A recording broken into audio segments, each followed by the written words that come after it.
Yes.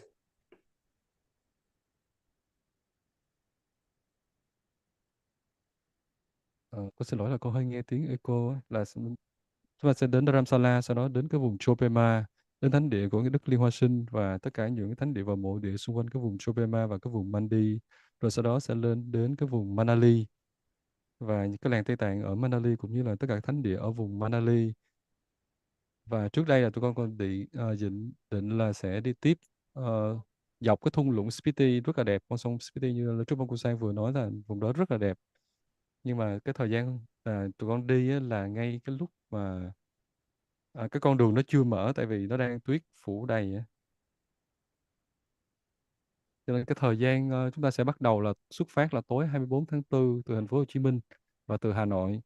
Và sau đó chúng ta sẽ quay về và đáp ở Việt Nam vào buổi rạng sáng 4 tây tháng 5. Do đó mọi người có nguyện vọng muốn tham gia thì cứ liên lạc trực tiếp với con ạ.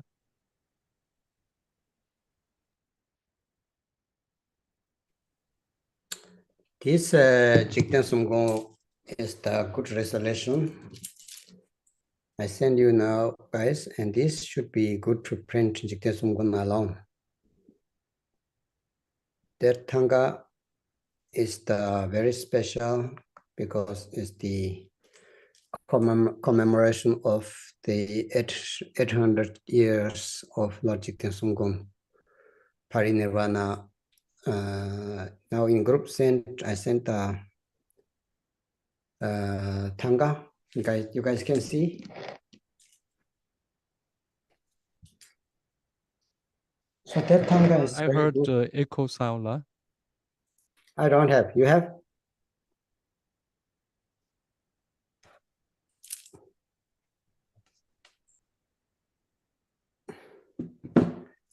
You hear the echo sound? Yes, là. Me not.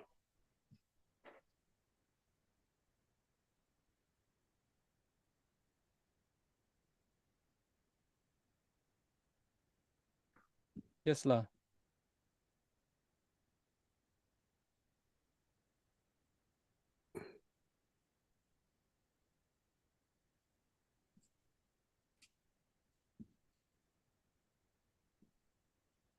It's like a 5 second later, the sound re-echo. You do, but I don't have this echo. Okay, okay.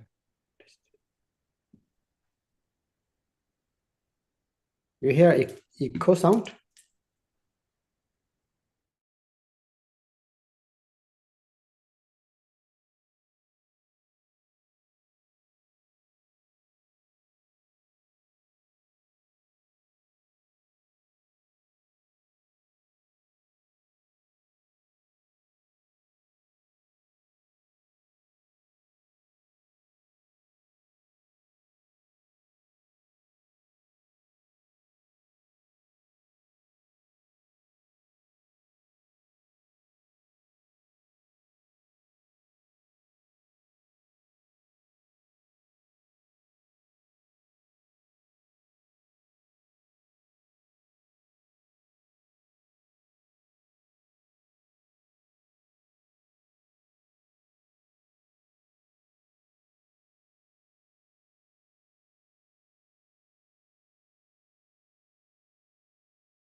Ajahn not here.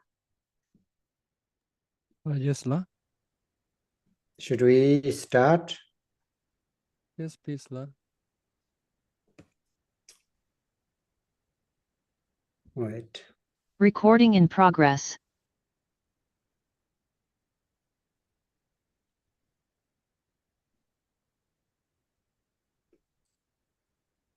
So today is we just planned to do the transmission and short teachings, the fivefold Mahamudra.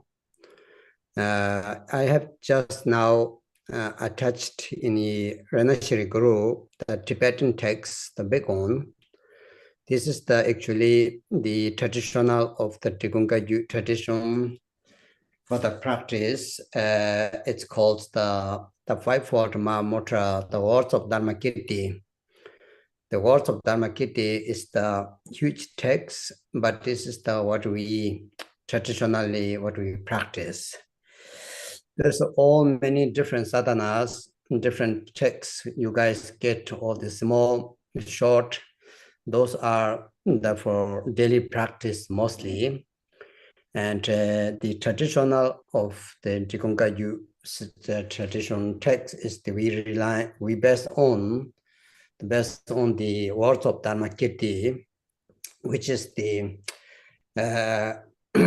Dharmakirti's student, one of the very close to his heart student called the Tlen Namgyal.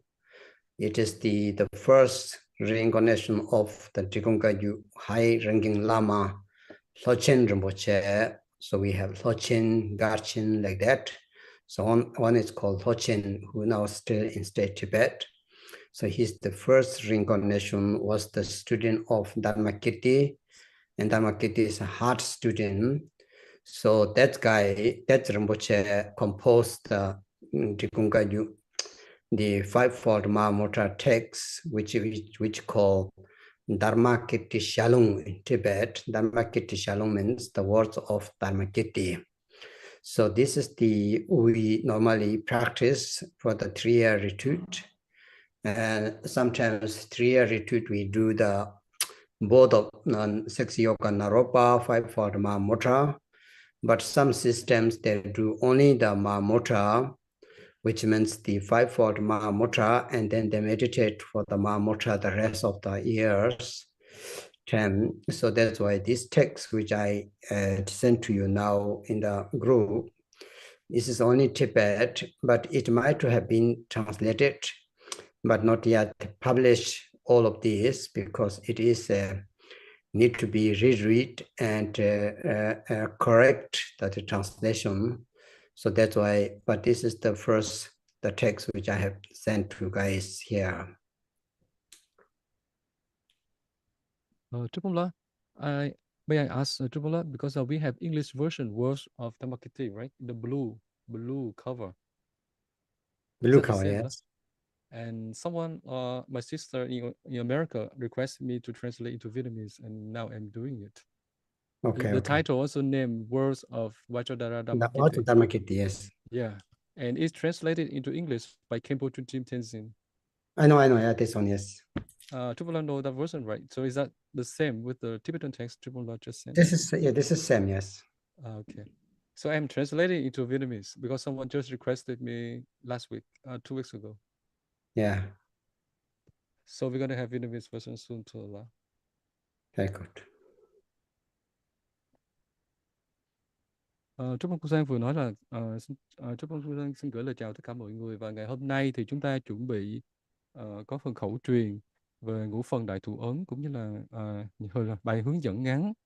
Thì Drupon Kunsang vừa gửi cho chúng ta cái nghi quỹ, không phải là nghi quỹ mà chỉ là cái bản hướng dẫn thực hành ngũ phần đại thủ ấn, là dựa trên của tổ Dharmakirti, là tổ pháp xứng. Thì cái bản này con vừa nói với Drupon là chúng ta có bản tiếng Anh, và có một chị đạo hữu ở bên Mỹ đã nhờ con chuyển ngữ sang tiếng Việt vào cuối tháng 2 này luôn, với cách 2 tuần trước. Thì Đấy chính là truyền thống của dòng truyền thừa tri khung của chúng ta. Thì có rất là nhiều nghi quỹ thực hành ngũ phần đại thủ ấn. Thì có những nghi quỹ rất là dài, có những nghi quỹ ngắn cô động, hay là thì có những nghi quỹ thì chúng ta thực hành thường nhật. Thì thường đó thì là tất cả những cái nghi quỹ thực hành về ngũ phần đại thủ ấn trong dòng truyền thừa tri khung á, dựa trên những lời hướng dẫn, gọi là những giáo huấn cốt tủy của tổ pháp xứng. Thì toàn bộ tất cả những cái phần này thực ra là được biên tập bởi một trong những người tâm tử, tức là người đại đệ tử của tổ pháp xứng, đó chính là ngài Thiên Lê Nam Ga. Thì ngài chính là một trong những gọi là ngài chính là ngài Panchen Rinpoche đời đầu tiên. Và thì các vị tái sinh của ngài Thiên Lê Nam Ga, tức là ngài Panchen Rinpoche trong dòng truyền thừa tri khung của chúng ta, đã biên soạn lại, biên tập lại toàn bộ tất cả những cái giáo huấn cốt tủy của tổ pháp xứng thành một cái bản, gọi là để chúng ta có thể thực hành và hướng dẫn chúng ta thực hành ngũ phần đại thủ ấn. Thì trong tiếng Tây Tạng nó gọi là Dhammakiti Shalung. Đó chính là gọi là giáo huấn của lời. Và tiếng Việt đó, chúng ta có thể dịch đại khái đó là lời vàng của tổ Dhammakiti, tức là tổ pháp xứng. Thì thường trong truyền thống của dòng truyền thừa tri khung á, khi chúng ta thực hành nhập thất 3 năm á, thì chúng ta sẽ thực hành cả xá pháp du già Naropa và cả ngũ phần đại thủ ấn dựa trên cái bản hướng dẫn dựa trên giáo huấn cốt tủy của tổ pháp xứng.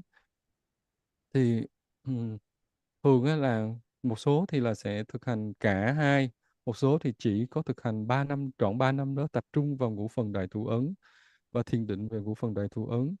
Thì Ờ, mặc dù Drupon Kunsang nói là cái bản Drupon Kunsang vừa gửi bản tiếng Tây Tạng thì chưa dịch sang tiếng Anh, nhưng mà thật ra đang có một cái bản lưu hành ở dạng tiếng Anh của Khenpo Chunjim Tenzin mà con đang nắm giữ ở đây, cho một chị đạo hữu ở bên Mỹ gửi cho con để con chuyển ngữ sang tiếng Việt, và chúng ta sẽ sớm có cái bản tiếng Việt nữa. That's all. So then everybody knows that we have been in this group, Renashiri, Vietnam. We have been last time taught Guru Yoga of Lord Jigten Songgon, very detailed, and so many of you know the very important to understand how great master was the Lord Jigten Songgon Ranashiri. He was not just only the lineage holder of the Drikungkagyu, the founder of the Drikungkagyu lineage, not only just the reincarnation of Nagarjuna into Tibet, but in many sutras and many tantra texts quoted and mentioned that Lord Jigten Songgon, the Ranashiri, is the manifestation of the 3 times Buddha. The Marmense means the past Buddha, and then the Nagarjuna as well, and also the Buddha which is coming, the future Buddha. So the 3 times Buddhas, the manifestation is the Lord Jigten Songgon appeared to in Tibet. So that means that his teachings and his practice, what we do, it is not only just for the doing Drikungkagyu lineage, and one of the lineage practice, actually we touching to the entire of the Buddhist, especially the 84,000 teaching Buddha has given. So the essence of the teaching in order to practice, so they composed by Lord Jigten Songgon, the 5-fold Mahamudra. So that's why we need to know first how important, how great was Lord Jigten Songgon. And he was not only just because of the lineage founder, and he was not only just reincarnation of Nagarjuna, but it is the manifestation of the 3 times Buddhas. And so that's why it is very profound, very important. So in order to do the 5-fold Mahamudra practice, we just, even that you cannot do so much of that, having chance to hear, having chance to meet that lineage, having chance to hear the name of Lord Jigten Songgon, it means that we all have connection in this life, in life before, many lifetimes, that we are connected to the Lord Jigten Songgon and that great lineage of the Mahamudra and Mahamudra lineage is called. So that's why each of you to get transmission and teaching should be very, very happy to having this possibility. According to that, we practice of the fivefold Mahamudra.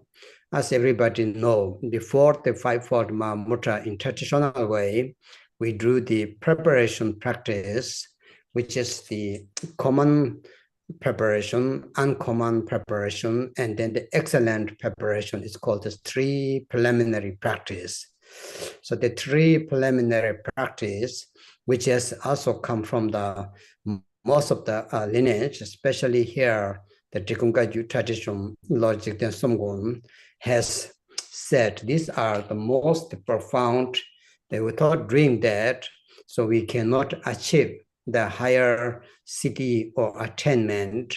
The realization of enlightenment is almost not possible. So either we do very traditional way to all these numbers of the preliminary practice, or just to having the true experience that you can do, as I said last time, few thousands of the each ngondro. So that would be also very good for each and everyone, your own life, to benefit other beings, and also to become the authentic Dharma student, not only just for little bit practice, that you really can achieve something in your life.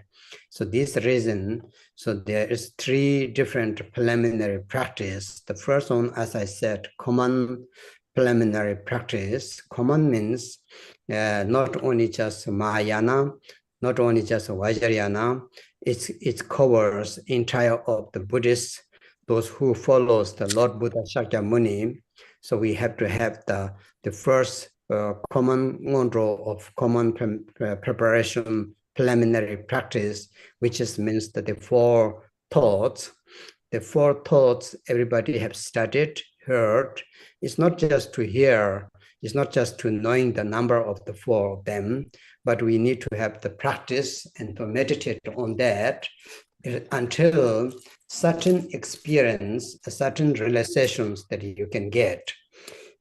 And be honestly and talking, Lord, the Yogamala Repa said that he has realized the Mahamudra and he has achieved the Tumo realization because of the practice of the impermanent head that Milarepa constantly put it into the practice.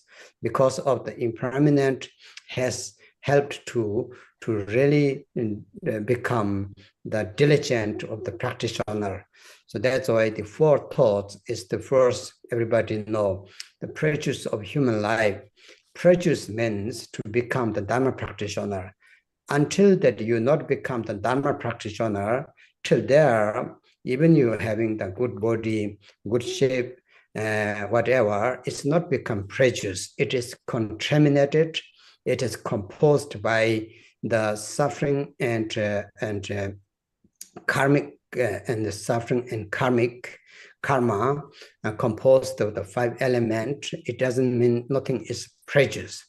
Once we call the precious human life, once you start to practice the pure Dharma, especially the sublime Dharma of the Lord Buddha's teaching, and then you become the precious human life. Until there, you are not. So we need to know that very important. Because of that reason, saying this is not easy to found, it is very difficult. And that's why you need to know. Once we having that understand, then it's impermanent. So the practice of the impermanent is nowadays, you can see how changed that life, how changed the entire of the world, how change of the situation. It is amazingly, and it is like kind of like surprisingly changing. So that's why that is called the impermanent, which will be only support for your Dharma practice. Not somebody saying to you, Lama, teacher, Dharma friends say you have to do, you have to practice, not like that, but in depth of your mind, everything is impermanent. Once you realize that it is the same realization of the Mahamudra, it is the same realization of the emptiness, it's the same realization of the selflessness or also egolessness. So that's why it's very important. These four thoughts, precious human life, difficult to find precious human life, and the suffering, impermanent, and the suffering of samsara, and the cause and effect of the karma. Those is called the preliminary practice of the common of the whole entire of the Buddhist. So we need to have a little bit about that to understand in order to do the fivefold Mahamudra.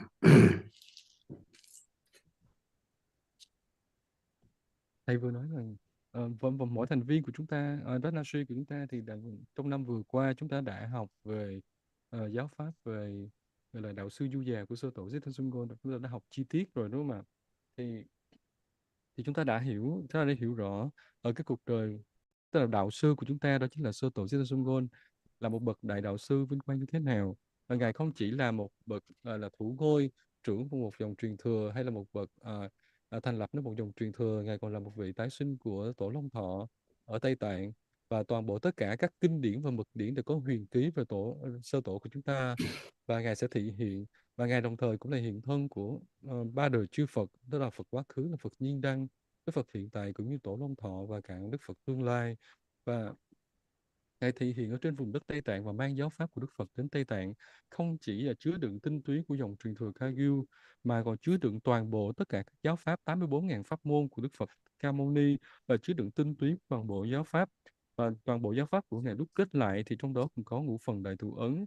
Do đó chúng ta cần phải hiểu rõ là bậc đạo sư của chúng ta là sơ tổ Thích Thanh Xuân Ngôn là một bậc đạo sư vĩ đại như thế nào, bởi không chỉ là một bậc thủ ngôi của dòng truyền thừa, không chỉ là một bậc tái sinh của, đó là một vật thị hiện của ba đời chư Phật, hoặc là tái sinh của Bồ Tát Long Thọ, hay là những đại đạo sư, thì chúng ta phải hiểu rõ giáo pháp của ngài cũng rất là thâm thâm. Và trước khi chúng ta bước vào thọ về giáo pháp và ngũ phần đại thủ ấn, chúng ta phải hiểu rõ về đạo sư, tức là sơ tổ Thích Thanh Xuân Ngôn là như thế.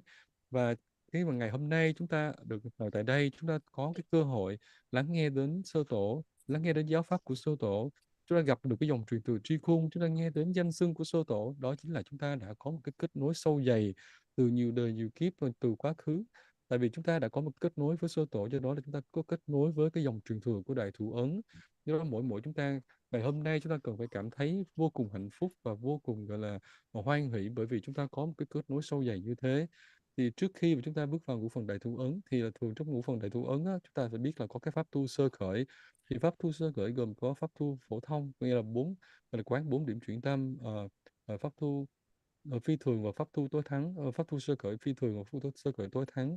Thì trong dòng truyền thừa tri khung của chúng ta thì đặc biệt là chúng ta thực hành ngũ phần đại thủ ấn, thì đó là cái pháp này là vô cùng thâm thâm của sơ tổ. Với đó và sơ tổ có dặn là chúng ta không thể thành tựu hoặc là có những thành tựu hay là thực chứng nếu như chúng ta không thực hành một cách nghiêm túc và thành tựu cái phương pháp qua cái pháp tu sơ khởi. Bởi đó là lý do tại sao chúng ta không được phép bỏ qua. Thứ hai nữa là chúng ta cần phải nhớ là trong dòng truyền thừa ờ, của chúng ta thì là không phải là thầy dặn là không phải là chúng ta chỉ tích lũy túc số là điều đó chưa đủ, và chúng ta phải thực hành đến khi nào mà nó có kết quả, đến khi nào mà chúng ta trải nghiệm được cái kết quả. Thì mặc dù là trong cái đời sống bận rộn này thì Drupon Kunsang vừa nói là mặc dù chúng ta chỉ có thể thực hành tích lũy vài nghìn biến trong từng phần của Ngondro, nhưng mà nó cũng có cái lợi lạc rất là lớn và nó làm thay đổi trong cuộc sống của chúng ta. Còn nếu như chúng ta thực sự muốn là một hành giả nghiêm túc và không những lợi lạc cho bản thân của chúng ta mà lợi lạc cho tất cả hữu tình chúng sinh, thì chúng ta nên phải thực hành một cách nghiêm túc những pháp tu sơ khởi này. Thì khi nói đến pháp tu sơ khởi thì nói đến pháp tu sơ khởi đầu tiên, đó chính là pháp tu sơ khởi phổ thông, đó là 4 điểm chuyển tâm. Thì trong 4 điểm chuyển tâm này, nó không chỉ nó nằm chứa đựng trong cả những thừa như là đại thừa, mà chứa đựng trong cả kim cang thừa, và nó chứa đựng toàn bộ tinh túy của Đức Phật, giáo pháp của Đức Phật Thích Ca Mâu Ni. Thì đặc biệt là ngài nói chúng ta không phải chỉ là thực hành theo túc số, hay là theo vài tuần hay là vài tháng, mà chúng ta phải thực hành thiền định về 4 điểm chuyển tâm này cho đến khi nào mà chúng ta trải nghiệm được có những cái dấu hiệu thành tựu. Ví dụ như là tổ Malaria ngày xưa Ngài nói là Ngài thực hành, Ngài thực chứng được đại thụ ấn và thực chứng được nội hỏa qua cái gì? Qua quán sâu sắc về vô thường. Và Ngài quán liên tục, quán một cách tinh tấn, cần mẫn. Do đó là Ngài đã thực chứng được đại thụ ấn cũng như là nội hỏa qua cái quán đó. Do đó chúng ta phải thấy là cái pháp, mặc dù pháp tu sơ khởi nhưng mà nó rất là thâm thâm, nó hay tới mức nào. Thì cái đến là nói về có được cái thân người vô cùng quý giá này. Và cái thân người, khi mà chúng ta có được cái thân người này, chúng ta chưa thể nói là quý giá. Bởi vì nếu như chúng ta chưa phải là một hành giả chân chính, một hành giả thực thụ, và chỉ khi nào mà chúng ta tận dụng được cái thân người này để thực hành, thì lúc đó mới có thể nói là cái thân người vô cùng quý giá. Còn nếu không, cái thân này nó sẽ làm cho chúng ta càng bị nhiễm ô hơn. Ta trải nghiệm bao nhiêu xúc tình phiền não và nghiệp chướng và tập khí sâu dày của chúng ta, nó cứ khiến chúng ta loay hoay mãi trong luân hồi. Và mặc dù chúng ta, cái thân này cũng cưng hơn ngũ đại này, nhưng mà chúng ta lại sử dụng nó để làm tất cả những cái việc như là nhiễm ô và gieo rắc thêm vô số những cái xúc tình phiền não, thì đó chưa phải là cái thân người quý giá. Và cái thân người chỉ thực sự quý giá khi mà thân của chúng ta được vận dụng để đưa vào thực hành giáo pháp một cách chân thật, và thực hành giáo pháp thù thắng. Đó lý do tại sao khi chúng ta nói là có được cái thân người này vô cùng hiếm được. Chúng ta có được cái thân người, nhưng mà chúng ta phải tận dụng thân người này để trở nên có được cái kiếp người vô cùng quý giá. Do đó chúng ta cần phải hiểu rõ hai thứ. Thứ nhất là vô thường, thứ hai là thân người quý giá. Thì ngày nay khi mà nói đến vô thường thì chúng ta đã thấy ở trên thế giới này thì mỗi năm nó thay đổi rất là nhiều, nó thay đổi rất là bao nhiêu những chuyện xảy ra, nó thay đổi rất là đáng ngạc nhiên, đúng không? Thì đó là những là dấu hiệu của sự vô thường. Do đó là chúng ta phải thực hành quán chiếu về vô thường, không phải bởi vì tất cả các bậc đạo sư được khuyên chúng ta thực hành về vô thường, mà chúng ta phải cảm nhận rõ, chúng ta phải cảm nhận thực sự mỗi sát na nó vô thường như thế nào, và cho đến khi nào nó thấm đẫm và chúng ta thực chứng được. Thì khi mà chúng ta thực chứng được về cái lẽ vô thường thực sự, thì nó cũng tương đương với khi chúng ta thực chứng được cả đại thụ ấn, hay là thực chứng về tánh không, hay là thực chứng về vô ngã. Đó lý do tại sao nói đến 4 điểm chuyển tâm là nó vô cùng quan trọng. Thầy xin nhắc lại 4 điểm chuyển tâm. Đầu tiên là có được cái thân người quý giá, thứ hai nói về vô thường, thứ ba nói về đau khổ và phiền não của luân hồi, cuối cùng nói về nhân quả. Let's all So then, for that is the preliminary practice, and that is which calls the Tibetan word ngondro of preliminary. Very important. Everybody know that already. You have heard that many times. But in order to do practice, so it's very important. That's why I was trying to tell that the first is the. Second is the uncommon. Sometimes it's called uncommon, or sometimes it's called inner ngondro. So the 4 measure preliminary practice of the preparation. The first one is the refuge and chanting the refuge prayer and doing the prostration. It is to purifying our body, especially to accumulate the merits through the body, and respect to the Buddha, Dharma, Sangha, and your teacher, which is very important. Second, we do the karmic purification, which is the Vajrasattva mantra. And then the third one is the accumulating the merits of the mandala offering. And then the fourth one is the getting the blessing, our body, speech, mind, through the great, our lineage master, especially your Root Lama, so Guru Yoga. So these 4 we call, this is the inner ngondro, inner preparation, or this is the inner preliminary practice. So in order to do the 5-fold Mahamudra, we should have at least to knowing that what has to go in before that. So this is something very important, everybody to having this idea, these 4 measures. So as we mentioned, we cannot do as traditional way each one 100,000 times. Maybe this is too much, but at least that a certain number, if you can do, especially as was telling, each can do the 30,000. Many of you young, fit, you have good, so many of you can do. So each can do the 30,000 prostration, chanting the refuge prayer, 30,000 Vajrasattva mantra, 30,000 mandala offering, 30,000 the Guru Yoga mantra, Guru Yoga practice in our according to the sadhana. So last time we give the short mantra of Jigten Sumgun, for example, that. So that would be very good for the preparation, preliminary practice in order to build up your life, really become independently practitioner, not always relying some masters, some lamas that you need to always ask something that you can become yourself, mastering yourself to become the really yourself, the master of yourself as Dharma practitioner. So this we all need to know that, because until now, we just to run to the one Lama to the other Lama, trying to receive, trying to listen teachings, but your own, you do not still feel that you have really settled down.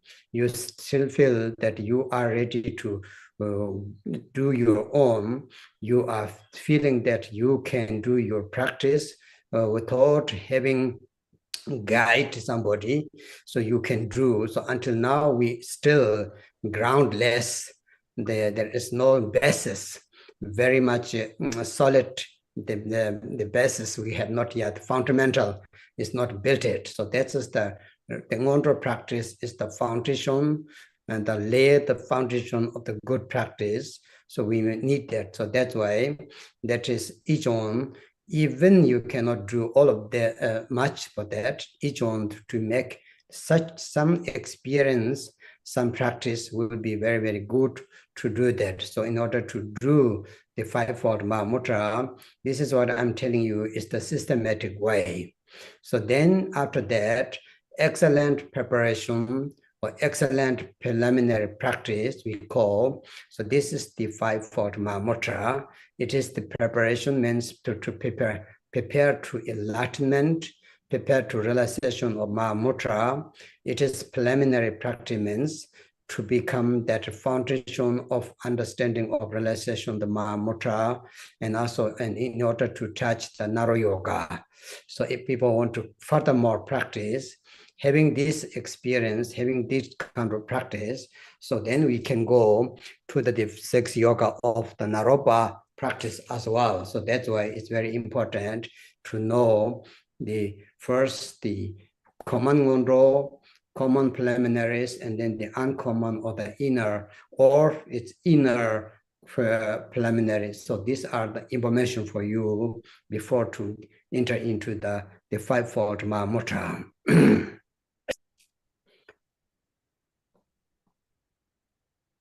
Tiếp theo là thì thường á là cái pháp tu sơ khởi thì trong tiếng Tây Tạng chúng ta gọi là Ngondro. Thì Ngondro rất là quan trọng, bởi vì là mặc dù chúng ta đã biết, chúng ta đã nghe qua rất là nhiều lần rồi, nhưng mà quan trọng nhất là chúng ta cần phải hiểu rõ cái cách thực hành một cách đúng đắn nó như thế nào. Thì thầy vừa giới thiệu ngoại Ngondro, tức là Ngondro phổ thông lúc nãy là quán 4 điểm chuyển tâm, đúng không ạ? Thì tiếp theo đó chính là nội Ngondro. Thì nội Ngondro thì chúng ta gồm có 4 phần, chắc mọi người cũng đã quá quen thuộc. Đó chính là cái phần quy y, và chúng ta cần phải quy y và lễ lại để chúng ta tích lũy công đức qua cái thân này, cũng như là tịnh hóa. Và kế đến là chúng ta cũng tịnh hóa qua hành trì kim cang tác đọa, kế đến là cúng dường Mà Đà La để tích lũy công đức, và cuối cùng là chúng ta đón những cái sự gia trì, đó chính là pháp đạo sư du già. Đây chính là pháp nội Ngondro. Thì đặc biệt là trong ngũ phần đại thủ ấn thì chúng ta cần phải tích lũy hoàn thành 4 phần nội Ngondro này đầy đủ 100.000 biến cho tới từng phần. Nhưng mà thầy nói là nếu như chúng ta nếu như chúng ta là ở tuổi trẻ cũng như có đầy đủ sức khỏe và thân thể tráng kiện, thì chúng ta có thể hoàn thành 100.000 phần cho từng phần thì rất là dễ dàng. Nhưng mà với một số đạo hữu thì vì lý do sức khỏe hoặc vì lý do nào đó chúng ta không thể hoàn thành, thì ít nhất là thầy khuyên chúng ta nên hoàn thành mỗi phần là ít nhất là 30.000 biến. Thì 30.000 biến quy y lễ lại, cũng như 30.000 biến phần tích lũy về kim cang tác đọa, 30.000 biến về cúng dường Mà Đà La, và 30.000 biến về đạo sư du già, cũng như là hành trì minh chú hồng danh của chư tổ. Thì đây chính là một cái bước chuẩn bị vô cùng quan trọng để chúng ta có thể chuẩn bị cho cái đời sống của chúng ta trở thành một hành giả độc lập. Bởi vì sao thầy nói là bởi vì cho đến bây giờ chúng ta chưa phải là một hành giả độc lập, bởi vì chúng ta còn lăng xăng, chúng ta chạy đến gặp đạo sư này đến đạo sư khác, chúng ta luôn hỏi thầy ơi con phải làm thế nào, con phải làm thế này thế kia, và chúng ta chưa thực sự chưa thực sự có được một cái nền tảng vững chắc, và chúng ta cũng không bao giờ cảm thấy hài lòng khi chúng ta thọ pháp. Đó là cái dấu hiệu chúng ta chưa hoàn thành ngôn chúng ta chưa có cái nền tảng vững chắc. Do đó là khi mà chúng ta chưa có cái nền tảng đó thì thầy dùng cái chữ là groundless, chúng ta không có một cái nền tảng, và chúng ta không có cái nền tảng vững chắc nữa, not solid là không có vững chắc, và không có cái nền tảng căn bản luôn. Do đó là để trở thành một hành giả có một cái nền tảng vững chắc, và tâm chúng ta nó sẽ an định, thì chúng ta không còn phải lăng xăng hết kiếm đạo sư này đến đạo sư khác, đến hỏi pháp này đến pháp khác. Thì chúng ta cần phải ít nhất là thực hành về ngôn rô, và nếu chúng ta không thể hoàn thành 100.000 biến thì ít nhất túc số là 30.000 biến cho từng phần. Đó là cái lời khuyên của thầy. Đó, lúc đó chúng ta sẽ không còn phải lăng xăng và thắc mắc là chúng ta phải làm thế này thế kia nữa. Và khi mà chúng ta tích lũy đủ từng phần như vậy thì tự chúng ta sẽ trải nghiệm được. Và đây chính là cái theo từng bước của dòng truyền thừa tri của chúng ta để chúng ta thực hành và ngũ phần đại thù ấn. Và đến cái phần pháp tu sơ cởi tiếp theo nữa là pháp tu sơ cởi thù thắng. Đó chính là ngũ phần đại thù ấn. Đó chính là cái pháp tu để chúng ta chuẩn bị bước vào thực chứng đại thù ấn. Đó cũng là cái nền tảng để chúng ta có thể hiểu thực chứng, cũng như là bước vào thực hành và sáu pháp nhu già để có thể thực chứng được ngũ phần thực chứng được đại thù ấn. Do đó là khi mà những cái nền tảng này chúng ta thông qua ba cái phần pháp tu sơ khởi này vững chắc thì chúng ta có thể bước vào xá pháp nhu già một cách gọi là có thể thành tựu được. Do đó là thầy nhấn mạnh lại chúng ta cần phải hiểu rõ từng bước. Con xin nhấn mạnh lại đầu tiên đó chính là ngoại ngôn rô, là lý do quán 4 điểm chuyển tâm, và nội ngôn rô gồm có 4 phần rồi quy y lễ lại, cũng như là tích lũy kim cang tác đọa, cúng dường Đà La và đạo sư du già. Và kế đến là ngôn rô thù thắng, đó chính là ngũ phần đại thù ấn để chúng ta bước vào thực chứng đại thù ấn và xá pháp nhu già. So then having this kind of preparation, so the fivefold MAHAMUDRA teaching, Tibetan we call is Chakya Chimbungande, as I said. This teaching, the first thing is very important is the lineage. The lineage is directly to the Vajradhara. The Vajradhara is the Lord Buddha, is the same, right? It's the Ka, means the Tibetan we call Kagyu. So Ka, which means from Buddha until now, the teaching is uninterrupted. It has no any kind of stainless, pure, uninterrupted, pure, authentic, directly linked to the Buddha Vajradhara. So Vajradhara until now, as pure as like gold, which lineage called the golden chain of the lineage. So this is the first thing, very, very important. Everybody should be very happy. So you are connecting to the Lord Buddha and as the form of the Dharmakaya Vajradhara. So this is something very important. So the teaching is not created only Jigten Sumgong. It's not created the Pangmotrupa, the Jigten Sumgong's teacher.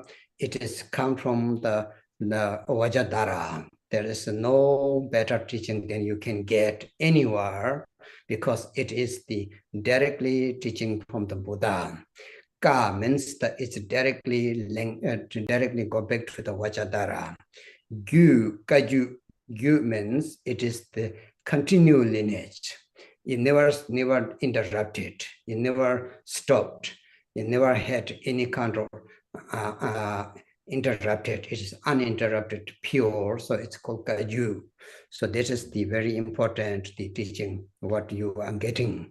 It is you should be very, very happy and very fortunate and to having this possibility. It is the holding the liberation in your hand overing the liberation to teacher to the student. So that's why it's something that very unique and very important. Firstly, the lineage is very important. Second thing is the teacher who has brought this teaching until now, named as fivefold MAHAMUDRA, designated, categorized the 5 different dharmas, teaching, dharma practice, is the from Lord Jigten Sumgong, his teacher called Pangmotrupa. So many of Jigong students, Kaju students know Dorje Chamchen Tilo Naro Marpa Mela Chochi Kambo Pangmotrupa, Vajradhara, Tilopa, Naropa, Marpa, Milarepa, Kampopa, Phamudrupa. So the Phamudrupa was the one of the really Buddha on the earth. That time, during his lifetime, there was no better teacher than existing entire of the world in the Buddhist world. So everybody searched Phamudrupa, everybody go to the Phamudrupa. Because of that, Jigten Sumgun also from even the far way east come to the center Tibet to meet Lord Phamudrupa. Many other students coming there because he was the manifestation of the Buddha, which is called the Korwajik. I don't know how to the Sanskrit name. I have to check. The Korwajik was one of the lifetimes of the Buddha. So that Phamudrupa, the greatest practitioner of the Naro Yoga, the very much trained with the Mahamudra and Bodhicitta. So that time, many lama, many masters, even the masters, all masters go to receive the teaching from the Lord Phamudrupa. So the Phamudrupa has the designated or called the name of the fivefold Mahamudra, but the teaching exists before from Vajandara until the lineage master like Lord Phamudrupa. So Phamudrupa give to the Jigten Sumgun that he just named these 5 categories. Before that, Milarepa, Kampopa already have this teaching, but they didn't call is the fivefold Mahamudra.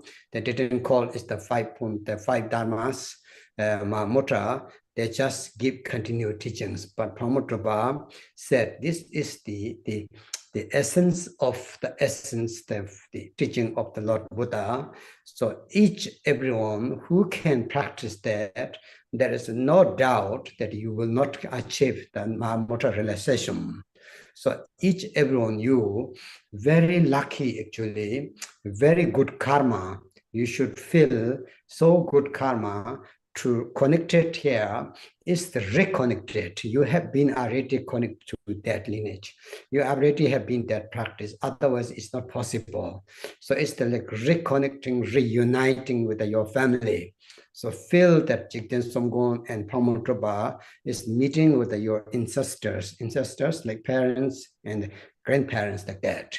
So that's why it's very, very important to know the lineage and who has the composed or designated code that fivefold Dharma is the first thing is very important. Regarding to that, it's good to read sometimes life story of Lord Phamudrupa. Less people knowing that sometimes I think it is very, very important. Without Phamudrupa, today all this Kagyu lineage will not be so existent, maybe only few of them. So that's why it's very important to know the Lord Phamudrupa and his autobiography, and read something. You guys will love that. You will like that. It's become inspiration of your mind. So that's why the fivefold Mahamudra is named and called like that, called the five Dharma of Mahamudra is from the Lord Phamudrupa. So he gave to his all of student, but especially he gave to Jigten Sumgun is like gift from the teacher to the student, the most precious whatever can give. So that's why Lord Jigten Sumgun has cherished that, care about that, and he through this fivefold Mahamudra, he composed many texts and commentaries, which is now we call the Gongchik, the single intention text from Jigten Sumgun. It's such a beautiful, so we should teach one day step by step. It's very nice, very, very good. And then the part of the stage, but the Lamrim way, and also are relying on, based on the fivefold Mahamudra, that is of course the essence of the Mahayana Sutra, Mahayana teaching, which means the Tekshen Tenpi Nyingbo. So these two of them is our main study text. The two of them practice is the fivefold Mahamudra, 6 Yoga Naro is our practice. And the single intention, the Gongchik text and the essence of the Mahayana teaching, the Tekchen Tenpi Nyingbo is our study. So these four dharma, if you have, you are completely okay. You will not be hungry anymore. You will not suffer anymore. You will be fully satisfied. We can spend full our life relying on that four measure, the four dharma texts.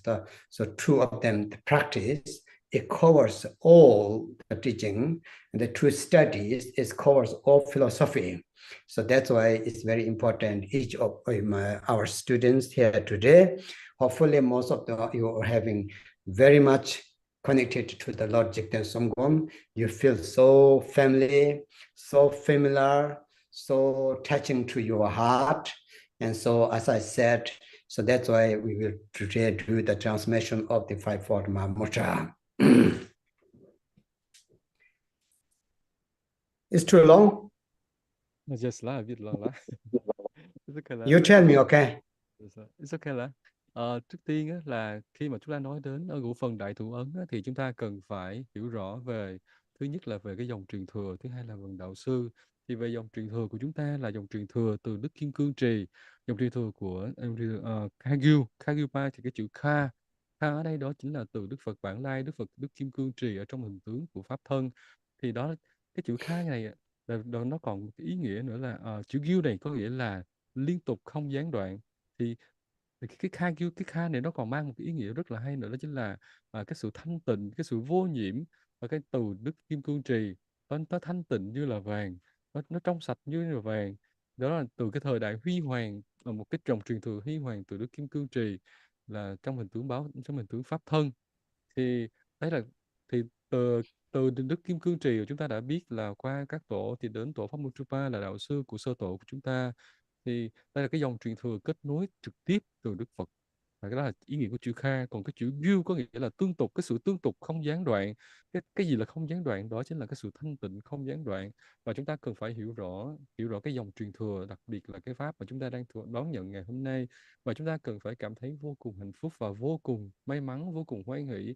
Và chúng ta cũng có thêm một cái trọng trách nữa, bởi vì sao? Chúng ta đón nhận giáo pháp này, nó giống như là chúng ta đón nhận cái gì đó là cái giải thoát. Đó là bậc đạo sư sẽ truyền vào trong lòng bàn tay của chúng ta, nghĩa là sự giải thoát nó nằm trong lòng bàn tay của chúng ta. Và cái sự giải thoát này, cái giáo pháp này được truyền trao từ Đức Kim Cương Trì truyền đến bậc đạo sư của chúng ta, và đến ngày hôm nay chúng ta đón nhận. Cái đến thứ hai thì chúng ta cần phải hiểu rõ đạo sư. Đạo sư đã viết lên cái bộ ngũ phần đại thủ ấn này. Thật ra trước đây ngũ phần đại thủ ấn thì nó có tên gọi là gọi là năm pháp, ngũ pháp đại thủ ấn. Thì thực ra từ trước cả sơ tổ Zeta Sumgon, thì trước đây đó là tổ Pháp Môn Trupa. Thì tổ Pháp Môn Trupa mọi người đã biết là trong dòng truyền thừa của chúng ta, từ Đức Kim Cương Trì đến tổ Tilopa, Naropa, Mapa, Milarepa, Gampopa đến tổ Pháp Môn Trupa. Và tổ Pháp Môn Trupa ngay từ thời bấy giờ là bậc đại đạo sư trên thế gian này, và không có bậc đạo sư nào hơn. Và rất nhiều những đại thành tựu giả, những thành tựu giả ngay từ thời bấy giờ đều phải kiếm tổ Pháp Môn Trupa để thọ pháp. Thì trong đó có sơ tổ của chúng ta là tổ Zeta Sumgon, phải đi từ bờ phía đông, ở phía đông của Tây Tạng, đi đến phần trung của Tây Tạng rất là xa xôi và gian nan. Bởi vì ngài chính là thị hiện của Đức Phật Kovatrick. Thì ngài Drupon Kunsang nói là ngài không biết chuyển sang tiếng Sanskrit là tên Đức Phật gì. Thì tổ Padma chính là hóa thân của Đức Phật Kovatrick. thì ngài chúng ta thị hiện một bậc đạo sư thành tựu cả ngũ phần đại thủ ấn, thành tựu cả đại thủ ấn, thành tựu cả các pháp du giả của Naropa, cũng như thành tựu cả Bồ Đề Tâm. Do đó là tất cả các bậc đạo sư thời bấy giờ đều phải tầm đạo để kiếm tổ pháp của chúng ta để tầm pháp. Thì ngay cả chúng ta nói là nếu mà không Pháp Môn Trupa không thể hiện cho thế gian này, thì chúng ta cũng sẽ không có rất là nhiều dòng truyền thừa Kagyu. Bởi vì tất cả những người đệ tử, những đại đệ tử của tổ Pháp Môn Trupa đều là những bậc thành lập nên những trưởng dòng. Ví dụ là tổ chúng ta chúng ta thành lập dòng truyền thừa Trikung Kagyu, hoặc là Taklum Kagyu là một trong những đệ tử của tổ Pháp Môn Trupa, hay là dòng truyền thừa Trupa Kagyu, và rất là nhiều những dòng truyền thừa Kagyu khác cũng thừa kế từ đây là những đệ tử của tổ Pháp Môn Trupa. Do đó là tổ Pháp Môn Trupa đóng một cái vai trò rất là quan trọng trong lịch sử của dòng truyền thừa Kagyu nói chung luôn, chứ không riêng gì là Tri Cung Kagyu. Và thời bấy giờ thì trước cả của phần đại thủ ấn thì là gọi là ngũ pháp đại thủ ấn. Thì tổ Pháp Môn Trupa có nói là đây chứa đựng toàn bộ tinh túy của toàn bộ giáo pháp của Đức Phật Thích Ca Mâu Ni để lại. Và khi mà chúng ta thực hành Phan Ngũ Pháp Đại Thủ Ấn này thì không còn nghi ngờ gì nữa, trong một kiếp sống này chúng ta sẽ thành tựu Đại Thủ Ấn. Do đó là ngày hôm nay chúng ta cần phải cảm thấy có một sự kết nối vô cùng thù thắng với cái dòng truyền thừa Đại Thủ Ấn.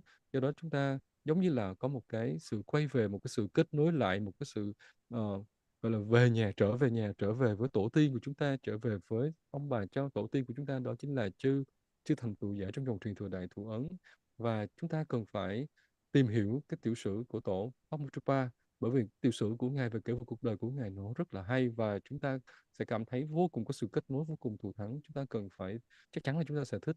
Và trước đây thì con đã có những cái buổi series nói về tiểu sử của các tổ, thì sắp tới chúng ta sẽ tiếp tục lại cái series đó. Thì chúng ta cũng đã qua tiểu sử của các tổ rồi đúng không? Chúng ta thấy rất là hay. Thì sắp tới chúng ta sẽ có series đó. Thì Drupon Kunsang cũng dặn chúng ta là chúng ta nên tìm hiểu tiểu sử của chư tổ. Thì trước đây thì ngay cả trước trước cái tên gọi ngũ phần đại thủ ấn thì nó tên gọi là ngũ pháp đại thủ ấn. Do đó là tổ Pháp Môn Trupa đã ban cho tất cả những người đệ tử của ngài, những đại đệ tử của ngài thì vốn cũng là những bậc trưởng dòng của những dòng truyền thừa khác. Thì trong số đó thì ngài đặc biệt truyền cho ngài tâm tự của ngài, đó chính là tổ Diết Sung Gôn, và cái giáo pháp, và tổ rất là trân trọng cái giáo pháp này. Do đó là từ cái pháp của phần đại thủ ấn này mà sơ tổ của chúng ta đã biên soạn ra rất là nhiều những cái bộ nổi tiếng, như là bộ Gôn Trích là duy một ý chỉ, chứa đựng tinh túy của toàn bộ giáo pháp, hay là tinh túy của đại thừa, cũng là từ cái phần của phần đại thủ ấn này, nó chứa đựng toàn bộ những cái giai trình để có thể thực hành. Con xin lỗi là tinh túy giáo pháp đại thừa. Thì trong dòng truyền thừa tri cung của chúng ta, nếu chúng ta nắm được bốn cái giáo pháp, bốn gồm có hai pháp hành và hai cái pháp học. Và hai pháp hành đó chính là ngũ phần đại thủ ấn và sát pháp du già.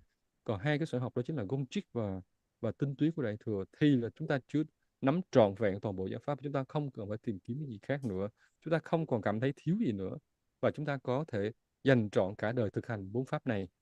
Xin nhắc lại, bốn pháp gồm có hai pháp hành là ngũ phần đại thủ ấn và sát pháp du già, và hai cái pháp học đó chính là gông trích và tinh túy của đại thừa.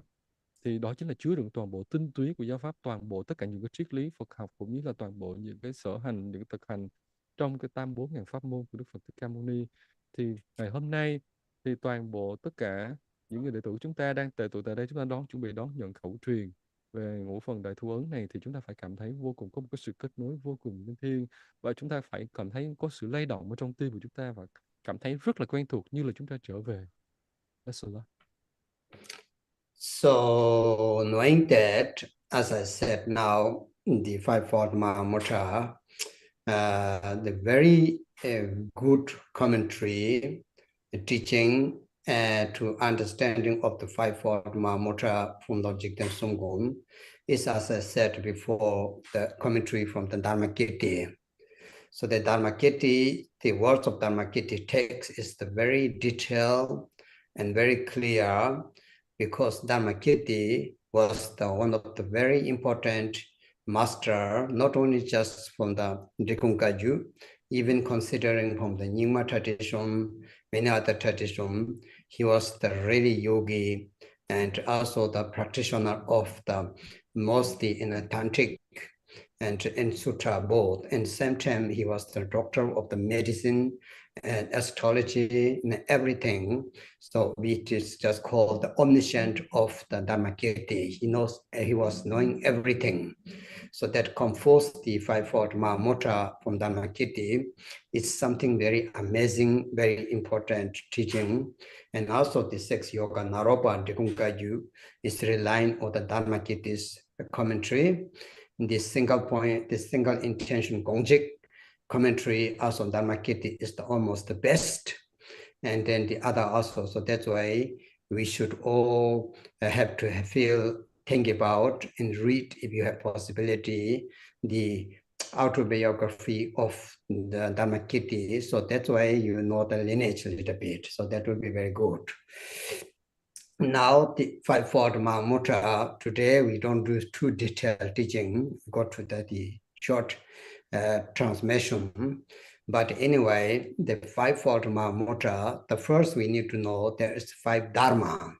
So the five Dharma we call Chunga. Chunga means the five Dharma. The first Dharma is the Mahamudra of the Bodhicitta. The Bodhicitta is the first one, the Dharma of Bodhicitta, or you can call it the Mahamudra of Bodhicitta. Second dharma is the deity practice, yidam practice, the deva practice. So Mahamudra of the yidam or deity, or you can call the dharma of the deity practice, the deity meditation. The deity is the yidam Tibet call, right? The tantric. And third one is the lama, the dharma practice which relate to the lama. What we call is the Mahamudra of the lama, the Guru Yoga practice, but we just call that the dharma of the lama or Mahamudra of the lama. So that's the third. The fourth one is the realization of Mahamudra itself. So we call is the Mahamudra of Mahamudra or dharma of the Mahamudra, dharma practice of the Mahamudra. So each one you understand the dharma practice of the bodhicitta, dharma practice of the yidam, dharma practice of the lama, dharma practice of the Mahamudra. What we call the Mahamudra of bodhicitta, Mahamudra of the yidam deities, and Mahamudra of lama, Mahamudra of the Mahamudra. So the last one is the fifth dharma is the dedication. So it's called also the dharma of the dedication, or dharma, the Mahamudra of the dedication. So this five dharma, five Mahamudra. So each either called Mahamudra or dharma. It's same meaning. So first you need to know this is the subject. This is the subject. What we need to practice. That is the dharma. That is what we need to study and practice. And then second thing is called the five essence. The essence of the Sutrayana, the entire of the Sutra teachings what Buddha has given. The essence of the Sutrayana is the bodhicitta. The first one is the essence of the Sutrayana. Second is the essence of the Vajrayana. The entire teaching of the Lord Buddha has bestowed to us is the 4 different tantric classes, or even the 6 different tantric classes, or whatever Buddha has given in the entire of the tantric practice. The essence of the tantra is come to the yidam practice. So the second is the essence of the tantra, the essence of the Vajrayana. The third one is the essence of the blessing. So all of them, you need the Lama blessing. All of them, without the Nyingbo Tibet say, so the essence of the essence is the Lama blessing. So that's why it is called the essence of Essence Guru Yoga, or it's just the essence of the blessing. So these the 5 essence, 5 dharma, the 5 essence, understand? So we need to know that. And then the last one is the essence of the realization. The essence of the realization is that you're recognizing your natural mind. The realization of the Mahamudra, which is the realization of the emptiness, the realization of the selflessness, egolessness. That there is no better practice than that, whatever we explained. If you realize the Mahamudra, if you realize the emptiness, if you realize the selflessness, egolessness, and then you become Buddha, understand, you become the yogi and yogini. So that's why it's the essence of the realization. And then last one is the essence of the true benefit. The benefit to all sentient beings is to the dedicating. So whatever practice you do, you can dedicate to all sentient beings. Without dedication, we cannot to make it the benefit. So it's called the essence of the accumulation, essence of the the benefit. That's that the last one is the dedication. So the 5 essence, 5 dharmas. First, the 5-fold Mahamudra. It's really important to know one by one of that.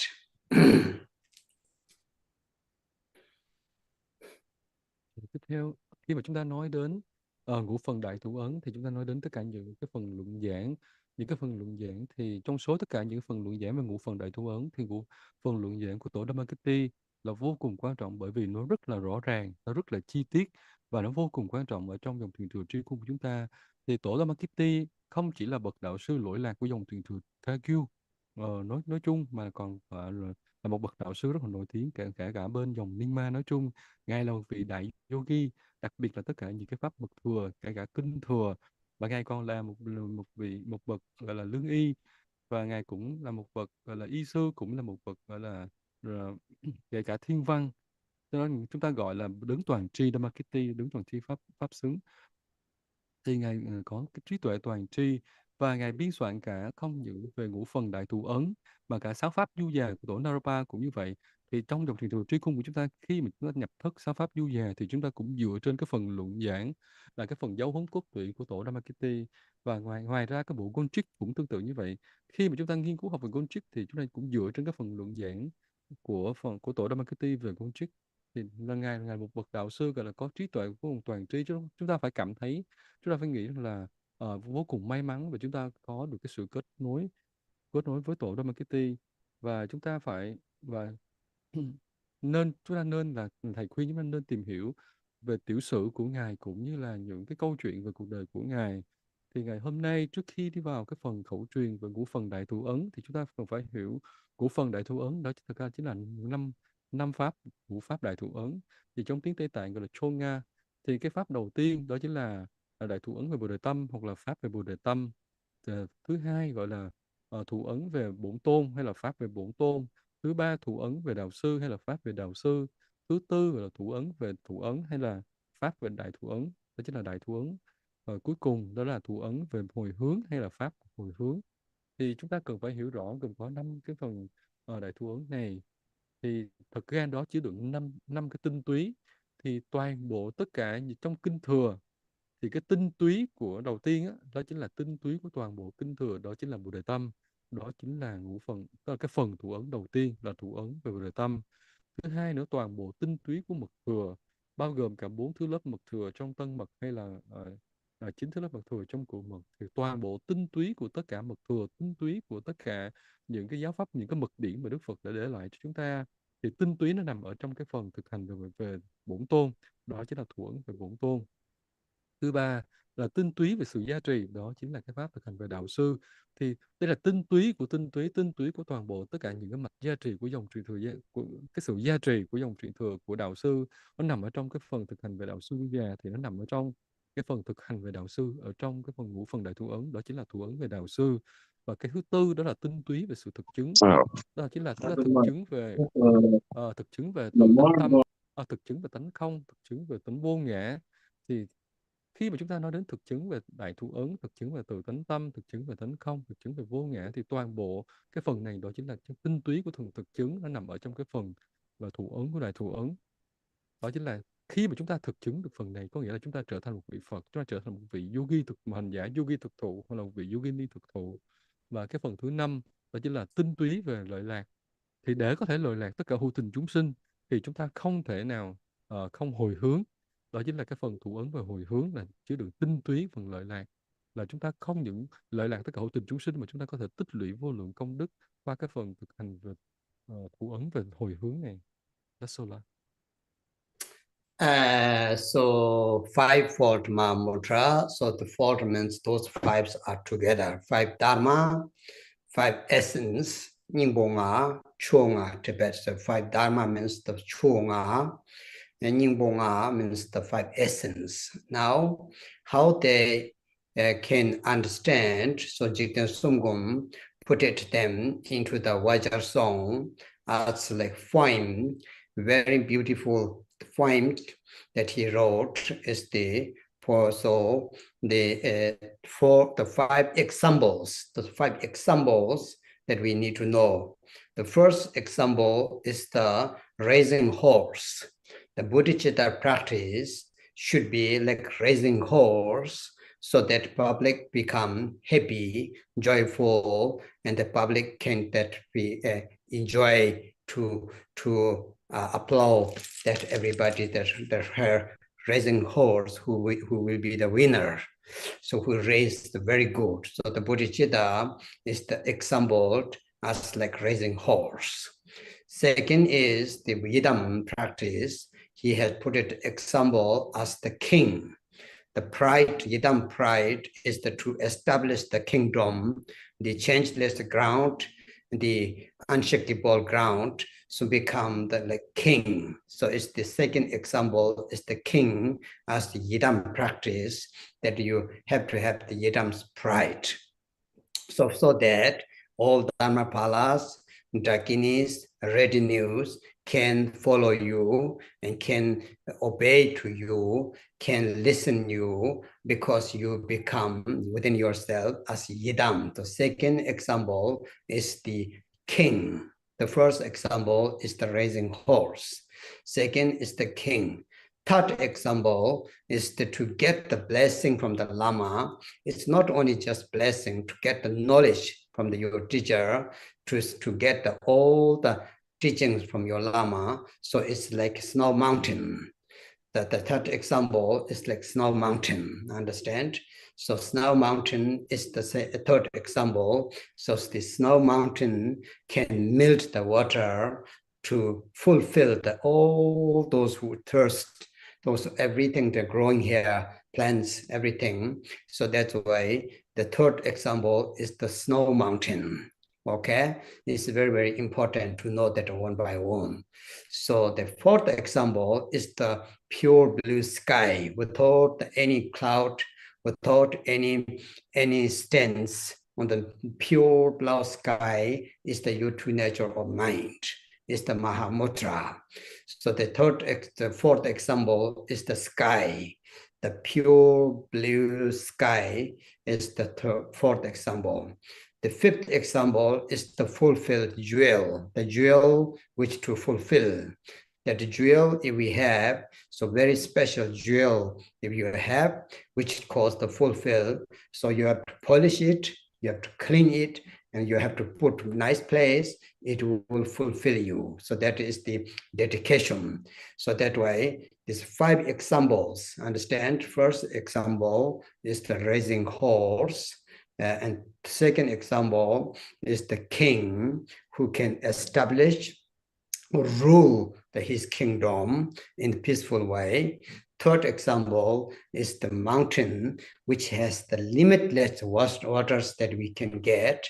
Limitless means like a mountain which has like an old mountain. So it's everything that comes from here. So study and practice. So we Tibetans say, Lama should be like mountain. The student can dig as much as you want, understand? So that's why, so it's very important. And then the third example is the like blue sky, without stars, sun shining, and moon, nothing. It's the pure as to nature of mind, related to Mahamudra. So the fourth example. The fifth example is to fulfill your jewel. So these 5 examples, 5 dharma, 5 essence, try to keep your mind, try to understand that. This is very, very important for you, everybody. Now, the second is the 5 things that the practitioners should do. So the first is the rider. The horse is like Bodhicitta. The rider is the most important, who ride on the horse. So this is the practitioner. You should ride nicely and run very well. Right? The bodhicitta is good, the horse is good, but the rider is not good. So you will fall down and you will not be the winner. So the practitioner should be diligent and good practice, and that to become really the best rider of the horse racing. So that is your own first own. Second, your own practice is the yidam practice. What you do is as I said, kingdom is the practice. So you have to become yourself as the yidam's pride. So you have to become really diligent, hard worker. Understand, hard worker, and to diligently to really to transform to your ordinary body, your contaminated the body, speech, mind, to transform into the uncontaminated, to the pure. So it is the yourself. That second one is very important. And then the fifth one is our, as I said, example is like sky, so that you should be the practitioners who can remove all the cloud. It's like wind, understand? So who can see that? So you have to have the clear mind is very, very important. So the fifth tone, the fourth tone is you need to become like sun shining. The practitioner need to become like sun shining. Sun shines to the mountain melts. So your devotion is the important. Your devotion is like sun shining to the Lama. So the four kayas, the embodiment of the four kaya Lama is like mountain. The last one, the very important third one, the fifth or fourth one is the like sky, as I said. So your mind should be pure. The practitioners need to be remove the misconceptions and the mental defilement concept to remove in order to see the pure sky. Stainless of the pure sky. So you need to be to practice for that. With Tibetan, we said shamatha meditation, vipassana meditation, to train that to mind become as pure as sky, pure sky. And then lastly is you are the owner of the jewel. So you have to become like good owner. If you have a good honor, the jewel will give you the fulfill your wish. If you are not good honor, the jewel become dirty, and somebody will steal it, somebody will take it, or maybe you forget, put in box. It doesn't fulfill you. So that way, every day you have to polish, you have to clean it, and put nice place, and to do your wish. Then it to wish fulfill. So dedication is like a jewel, but you are the owner who is to take care about that. So you have to become like this. So 5 examples, 5 examples, and 5 things that you have to be yourself. Those are called the 5-fold Mahamudra. So everybody trying to remember the 5 dharma, 5 essence, 5 examples, the 5 things that what we have to do, what the practitioners should apply it. So once you're knowing that, so then it's become the 5-fold Mahamudra practice in Dharma. Otherwise, it's just only the text.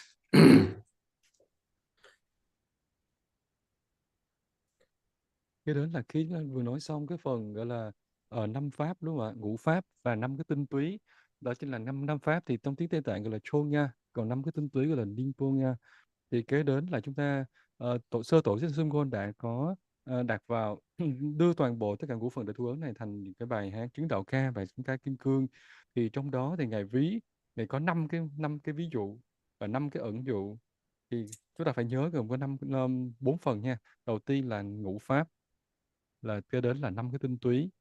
Ngũ phần đại thu ấn thì gọi cái 5 cái tinh túy, nó bao gồm 5 tinh túy gì, và kế đến là 5 cái hình ảnh ẩn dụ, và cuối cùng là 5 cái pháp mà chúng ta cần phải thực hành.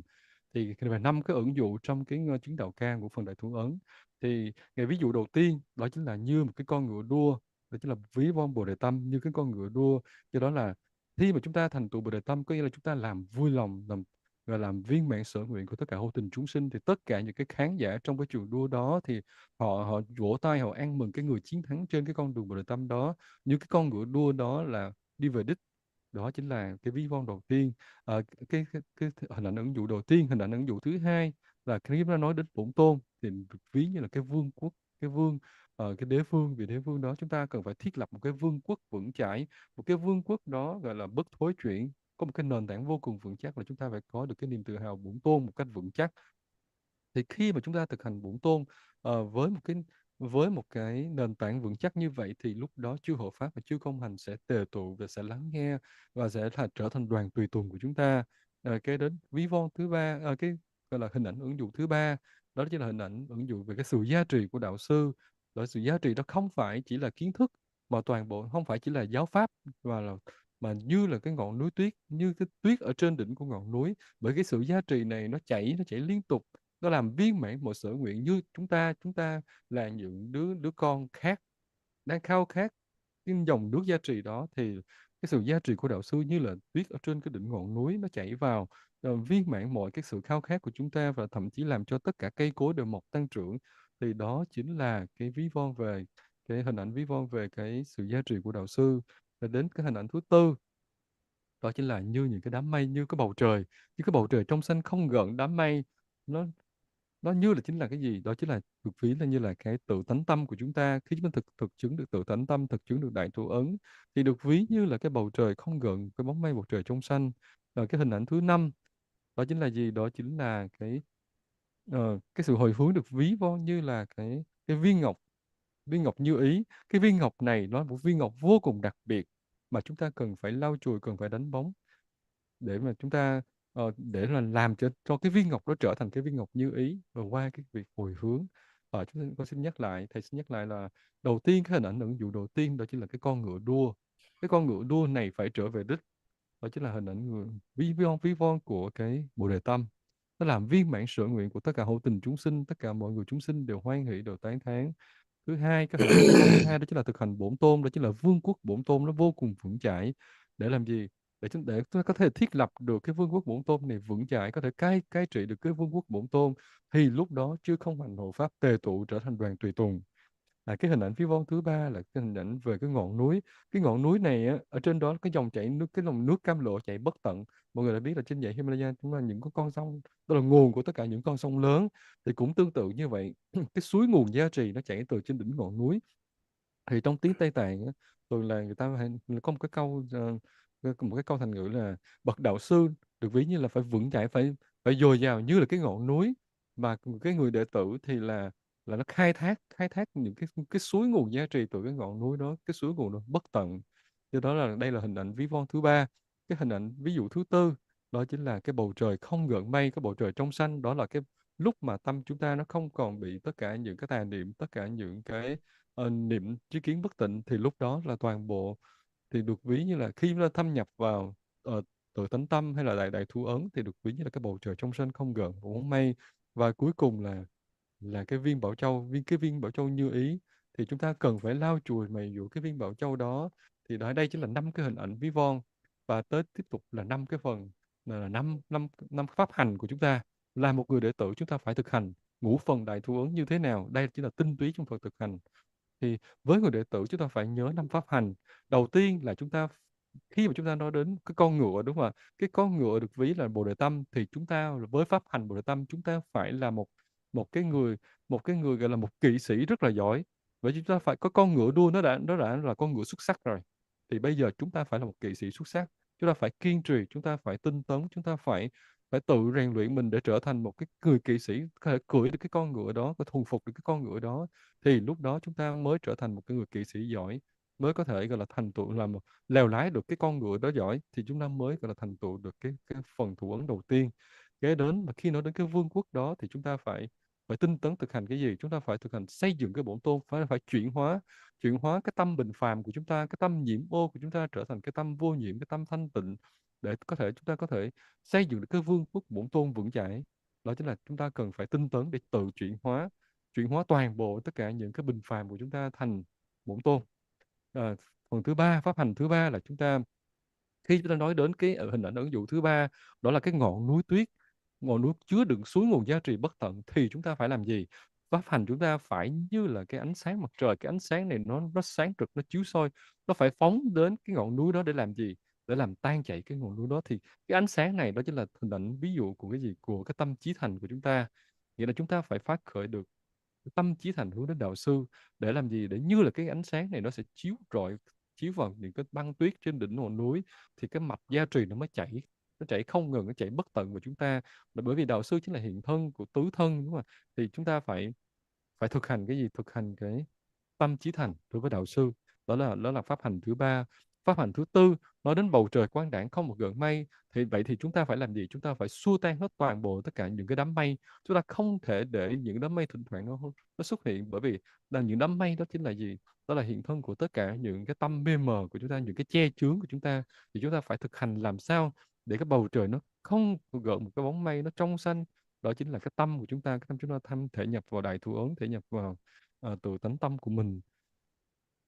Thì khi mà chúng ta tịnh hóa được toàn bộ tất cả những cái sự che chướng, tất cả những cái mê lầm, thì chúng ta sẽ thấy, thì toàn bộ từng cái bầu trời trong xanh nó sẽ tự hiển lộ. Cái bầu trời trong xanh vô nhiễm qua cái gì? Qua hai cái pháp hành nhỏ, tức là phần thứ tư này bao gồm có 2 pháp hành nhỏ, đó là pháp hành thiền định về thiền định và gọi là thiền tịnh chỉ và thiền quán, đó là Samatha và Vipassana. Thì khi mà chúng ta kết hợp cả Samatha và Vipassana thì nó trở thành thực hành để chúng ta có thể thành tựu được đại thủ ấn và có thể tịnh hóa hoàn toàn tất cả những cái che chướng và trở thành một cái bầu trời không một gợn mây. Đó chính là cái pháp hành thứ tư. Còn cái pháp hành thứ năm, khi chúng ta nói đến cái viên bảo châu, thì để chúng ta phải là một người sở hữu cái viên bảo châu như ý này thì chúng ta phải là một người sở hữu tốt, có nghĩa là chúng ta phải tận dụng được cái viên bảo châu đó để viên mãn sở nguyện của chính chúng ta. Thì không cách nào khác, chúng ta mỗi ngày chúng ta phải lấy ra lau chùi nó, không nó để nó dơ, và chúng ta càng không để nó bị cướp đi, và chúng ta không càng hoặc là ai đó lấy đi, hoặc là còn tệ hơn nữa chúng ta bỏ quên, chúng ta quên nó luôn, chúng ta quên mất chúng ta đang sở hữu cái viên bảo châu như ý này. Do đó mỗi ngày chúng ta phải lấy ra mài dũa, chúng ta lau chùi nó trở thành bóng lưỡng, bóng loáng lên, để nó phát huy cái công dụng đó là gì, để trở thành cái viên bảo châu như ý. Do đó là mỗi ngày chúng ta phải tinh tấn thực hành cái pháp hành thứ năm. Để tóm lại, chúng ta là người sở hữu cái viên bảo châu này thì chúng ta phải biết cái trách nhiệm của mình. Thì thầy nhớ mình lại, chúng ta phải ghi nhớ đầu tiên gồm có 5 pháp, đúng không ạ? Gồm ngũ phần đại tu ấn là 5 pháp, và chúng ta phải nhớ đến đó chính là 5 cái tinh túy. Và từ đó chúng ta phải hiểu rõ, từ qua cái chứng đạo ca của sơ tổ chúng ta thấy được 5 cái hình ảnh ẩn dụ, và tiếp theo nữa là chúng ta phải nhớ đến 5 cái pháp hành. Thì khi mà chúng ta nhớ được 4 phần như thế, nghĩa là 5 pháp đại thủ ấn, 5 cái tinh túy, 5 cái hình ảnh ẩn dụ và 5 cái pháp hành này, thì lúc đó chúng ta sẽ thực hành ngũ phần đại thủ ấn một cách chân thật. Very good. So the detailed teaching of the five-fold Mahamudra, it's a very nice, but it will be too much today. Anyway, I will do the transmission, but before that, I will tell you how to meditate the five-fold Mahamudra for everyday life, daily life practice.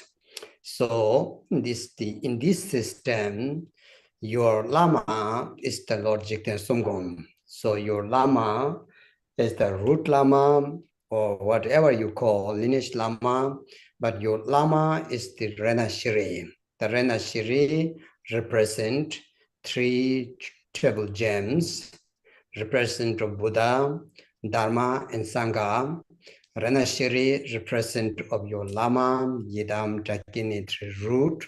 The Renashiri represent also past, present, future Buddha. So that's why your Lama is the Renashiri, is the embodiment of the 4 Kayas. The Renashiri, Jigten Somgon, is the embodiment of 4 Kayas. He is the Dharma Kaya, he is Sambhoga Kaya, he is Nirmana Kaya, and he is the Savavika Kaya. The 4 Kayas within one Buddha is the Renashiri.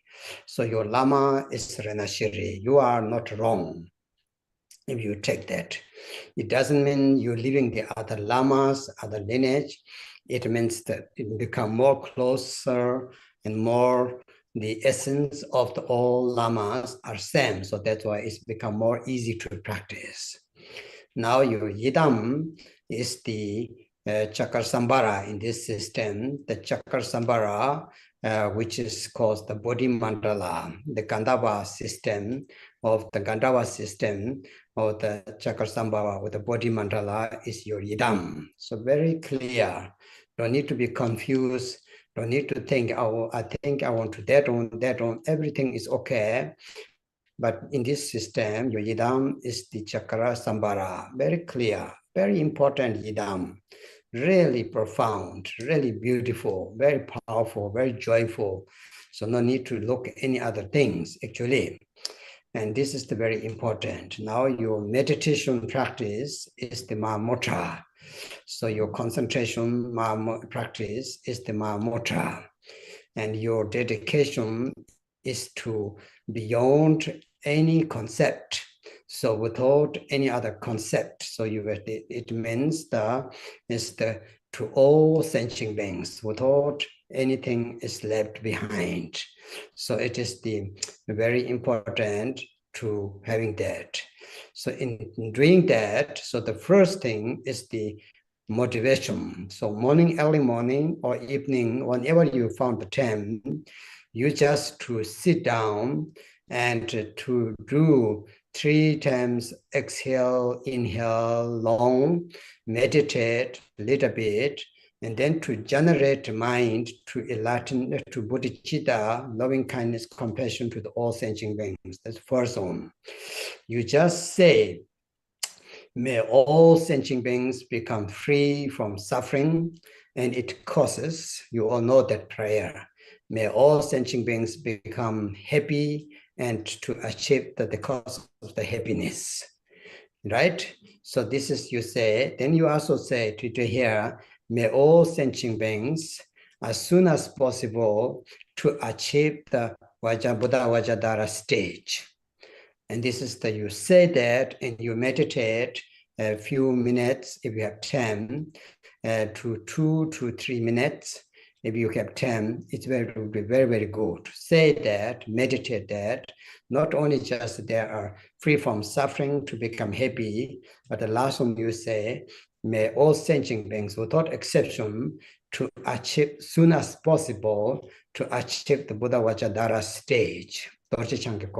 Shop in Tibet, right? You say that this is your first teaching, first practice. Then you visualize yourself, Chakra You look to Chakra and you know Chakra, but you don't need to visualize that you are standing Chakra, holding this Kapali, everything. You just can be you, but you become Chakra as you are. As you have your clothes, as if you dress, as if you are who you are, but you become Chakra because your true nature is Idam.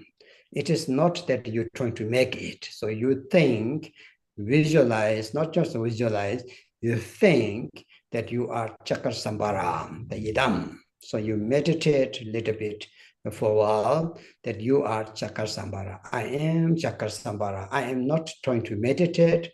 I'm not trying to visualize, but right from the beginning, from the nature from here, I am Chakra, right? You are. So you have to, the second meditation, so 2 to 3 minutes to think about that you are Chakra. And then after that, top of your head, you meditate Lord Jigten Sumgon, sitting, not touching your head, like also like almost like arm long high, so top of your head, Jigten Sumgon, very beautiful, and with a bhikkhu, like monks clothes, full of the 3 robes, and nice with his red hat, and such a beautiful sitting on the throne, which has holded by the lions, and on top of that is the lotus and the moon disc, and then top of that Lord Jigten Sumgon, as like human, as like living Jigten Sumgon, not tanga, not statue, real life Jigten Sumgon, but not like we are, like flesh, bones, and so contaminated, not like this. It's the like rainbow body and mirror image. Such a beautiful Jigten Sumgon, who is your root lama, who is your lineage lama, who is your refuge lama, who is your protector, who is your guide, who is everything for you. So you visualize Jigten Sumgon, little bit, take 10. If you have 10, you can recite the Jigten Sumgon short mantra, Om Rena Shri Hong. Om Rena Shri Sarvasiddhi Hong will be, Sarvasiddhi Hong will be good. If it's otherwise, if you just say Om Rena Shri Hong, it's up to you. You can put Om Rena Shri Sarvasiddhi, you don't need the pala. Om Rena Shri Sarvasiddhi Hong, or you can also say Om Rena Shri Hong. Om Rena Shri Hong also okay. So you recite 1 mala. If you have the mala, if it's possible, if you get 10, recite the mantra 1 mala of Lord Jigten Sumgon. That would be very, very, that is your practice of the lama, understand? So you have the bodhicitta and lama and yidam, all of 3 practice. So it takes maybe 9 minutes, right? Now, each one of you do the 3 minutes, so it's not long. And after that, you think the Jigna Samgun melt to you, disturb to you, your mind, Jigna Samgun's mind, become the inseparable. So it stay without any concept for a while, as long as possible. You have 10 according to your 10, according to your concept. So that is the relax, rest in the Mahamudra. So that is the practice of the Mahamudra. Understand? So then on you need to go, on you want to stop, so you do the short dedication. So you through the dedication, you can do the Bodhicitta Changchuk Semcho. Maybe any of you know the one dedication prayers from the Jigna Samgon, longer on. Otherwise, you just dedicate from the mind. May all, through this practice, may all sentient beings become the Buddha Vajradhara stage again. May all sentient beings, through this practice, all problems, disease, sickness, to purified and to removed and to become perfect, perfect world. So you do that. So this 5 step is the 5-fold Mahamudra practice for every day. Understand? First, motivation, bodhicitta, loving kindness, compassion. And second one is yourself visualize Chakra Sambhara. Third one is you visualize Jigna Samgho on top of your head, who represent all Buddhas, Bodhisattvas, Lama, everything. And then fourth one is the Jigna Samgho melt to you, dissolve to you. Your mind, Lama mind, become inseparable. You rest in the Mahamudra, is the fourth. The fifth one is that you dedicate, you do short prayer and you do short wish to all sentient beings through this practice, to each one, everyone, remove their sickness, remove their obstacles, remove their disease, and to become perfect world, and to finally to achieve the Buddhahood in this very lifetime. So that will be your daily practice. Everyone understand? So after that, I will read the short text, and today we will do that. So. Thì trước khi mà thầy nếu mà đi sâu vào phần giải thích về ngũ phần đại thủ ấn thì nó sẽ rất là dài. Nhưng mà hơn ngày hôm nay thì sẽ khẩu truyền. Thì trước khi mà đi vào cái phần khẩu truyền thì thầy sẽ giải thích cho chúng ta cái cách mà chúng ta thực hành ngũ phần đại thủ ấn thường nhật mỗi ngày. Thì chúng ta phải nhớ rằng là đạo sư của chúng ta, đạo sư gốc của chúng ta, đạo sư dòng truyền thừa của chúng ta không ai khác đó chính là sơ tổ Thích Ca Sum Gôn. Thì ngài chính là hiện thân của Tam Bảo, ngài cũng chính là hiện thân của Tam Căn, đạo sư bổn tôn và không hành. Ngài chính là hiện thân của ba đời chư Phật quá khứ, hiện tại và vị lai, và ngài cũng chính là hiện thân của bốn thân, gồm có pháp thân, báo thân, ứng hóa thân và tinh túy thân. Do đó là tất cả gói gọn trong đạo sư của chúng ta, đó chính là sơ tổ Thích Sum Gôn. Do đó chúng ta cứ xem ngài là bậc đạo sư của chúng ta thì là chúng ta bao gồm chứa đựng toàn bộ tất cả những cái tinh túy của tất cả những các bậc đạo sư khác. Do đó là chúng ta chỉ cần chọn đạo sư của chúng ta, đó chính là sư tổ. Thứ hai, về bổn tôn thì chúng ta phải chọn đó chính là bổn tôn Nhiếp Luân Thắng Lạc. Ở trong truyền thống của tổ Gantapa là chúng ta phải biết thân của chúng ta, thân Manala của chúng ta đó chính là thân Manala của bổn tôn Nhiếp Luân Thắng Lạc, và chúng ta cần phải quán tưởng rõ ràng mà và chúng ta phải có một cái niềm tin sâu chắc, quán tưởng vô cùng rõ ràng bản thân của chúng ta đó chính là bổn tôn, và bổn tôn này vô cùng uy lực, vô cùng gọi là tự tại, vô cùng hỷ lạc, và chúng ta không cần phải chọn bổn tôn nào khác. Và thứ hai nữa kế đến là chúng ta phải thiền định về đại thủ ấn cũng như là hồi hướng. Và hồi hướng là hồi hướng tâm luân không tịch, không có một sự chấp trước, và cũng hồi hướng là cho tất cả hữu tình pháp giới, không sót một ai. Thì đầu tiên chúng ta có hai cái khái niệm chúng ta phải nhớ. Đầu tiên, đạo sư của chúng ta đó chính là sơ tổ Thích Ca Sum Gôn, và bổn tôn đó chính là bổn tôn Nhiếp Luân Thắng Lạc. Vậy chúng ta thực hành thường nhật như thế nào? Đầu tiên là một đề mục đầu tiên là chúng ta phát khởi được cái động cơ. Cái động cơ này thì buổi sáng chúng ta dậy cũng được, hoặc là trong cái thời gian nào chúng ta có thể sắp xếp được, mà đặc biệt là lúc sáng sớm lúc mới dậy thì chúng ta cần ngồi xuống và chúng ta hít vào ba hơi thở gồm có dài ngắn. Ba hơi thở hít vào thở ra dài, và sau đó chúng ta thiền định về nội tâm. Và thiền định Bồ Đề Tâm thì chúng ta có thể nói bằng lời, hoặc là chúng ta có thể khởi lên trong tâm cũng được. Nhưng tốt nhất là chúng ta nên nói bằng lời. Đầu tiên là chúng ta nguyện cho tất cả hữu tình chúng sinh mẹ đều xa rời tất cả những cái đau khổ phiền não và nhân của đau khổ phiền não. Thứ hai là chúng ta nguyện cho tất cả hữu tình chúng sinh mẹ đều có được cái hạnh phúc an lạc và có được cái nhân của hạnh phúc an lạc. Và cái thứ ba là chúng ta nguyện cho tất cả hữu tình chúng sinh mẹ đều nhanh nhất có thể được thành tựu quả vị kim cương trì. Và chúng ta dành khoảng 2 đến 3 phút như vậy, chúng ta thiền định. Cái thiền định về cái động cơ này đó chính là cũng là thiền định về phần Bồ Đề Tâm. Và chúng ta nhớ rằng là chúng ta không phải chỉ cầu nguyện cho tất cả hữu tình chúng sinh đều xa lìa hết tất cả những cái đau khổ phiền não, mà có được cái sự an vui an lạc, mà đồng thời cần phải nguyện cho tất cả hữu tình chúng sinh thành tựu được cái quả vị kim cương trì. Đây là cái điều phần quan trọng nhất trong cái phần động cơ, chúng ta phải luôn luôn ghi nhớ. Đến phần thứ hai, chúng ta quán tưởng tự thân của chúng ta, đó chính là nhiếp luân thắng lạc. Và chúng ta cũng không cần phải quán tưởng Ngài trong cái hình tướng là Ngài đứng, Ngài dẫm lên các vị hắc nộ hung thần hay là hồng ám hạ thiên, hay là chúng ta không cần phải Ngài có những cái pháp khí hay cầm thế này thế nọ. Và chúng ta quán tưởng tự thân của chúng ta đang ngồi thì chúng ta quán tưởng nhiếp luân thắng lạc đang ngồi, tự thân của chúng ta Ngài nhiếp luân thắng lạc trong hình tướng trong thân của chúng ta. Bởi vì sao? Bởi vì tự tánh của chúng ta đó chính là bổn tôn nhiếp luân thắng lạc. Chúng ta phải có một cái niềm tin sâu chắc như vậy, chính chúng ta chính là nhiếp luân thắng lạc, và chúng ta thiền định như vậy. Và chúng ta phải nhớ tự khởi thủy, tự tánh của chúng ta đó chính là nhiếp luân thắng lạc. Và chúng ta thiền định như vậy trong khoảng 2 phút. Đến phần thứ ba là nói đến thiền định về đạo sư. Chúng ta quán tưởng từ trên đỉnh đầu của chúng ta thì cách một gang tay, đó chính là đạo sư của chúng ta là Sơ Tổ Thích Ca Sum Gôn. Thì Ngài ngồi, Ngài ngự trên cái pháp tòa thì không có chạm vào đầu chúng ta, mà cách chúng ta khoảng một gang tay.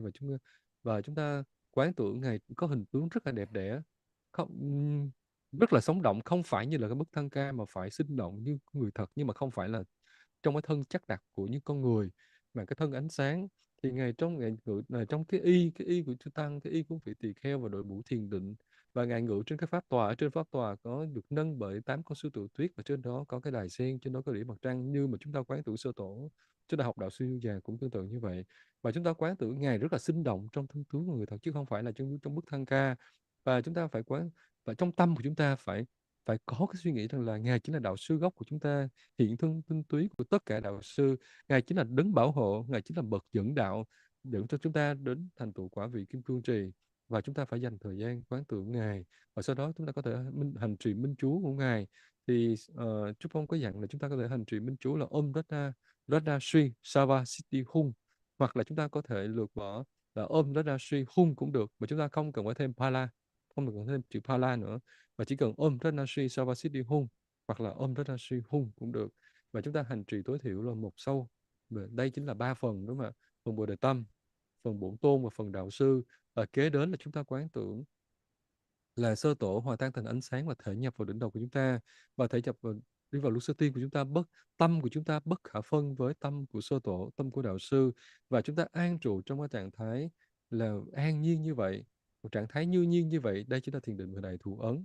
Và chúng ta có thể an trụ bao lâu tùy theo cái thời gian mà chúng ta có thể sắp xếp được. Và kế đến là cái phần hồi hướng. Thì cái phần hồi hướng á, là chúng ta có thể hồi hướng ngắn về, là chúng ta đã biết là cái phần hồi hướng như là Bồ Đề Tâm Phương, Tâm Tối Thượng, Tâm Vô Cùng Trân Quý, hoặc là chúng ta phải phần hồi hướng dài của Sơ Tổ, hoặc là nếu không thì ngay trong tâm của chúng ta khởi lên cái tâm hồi hướng cũng được.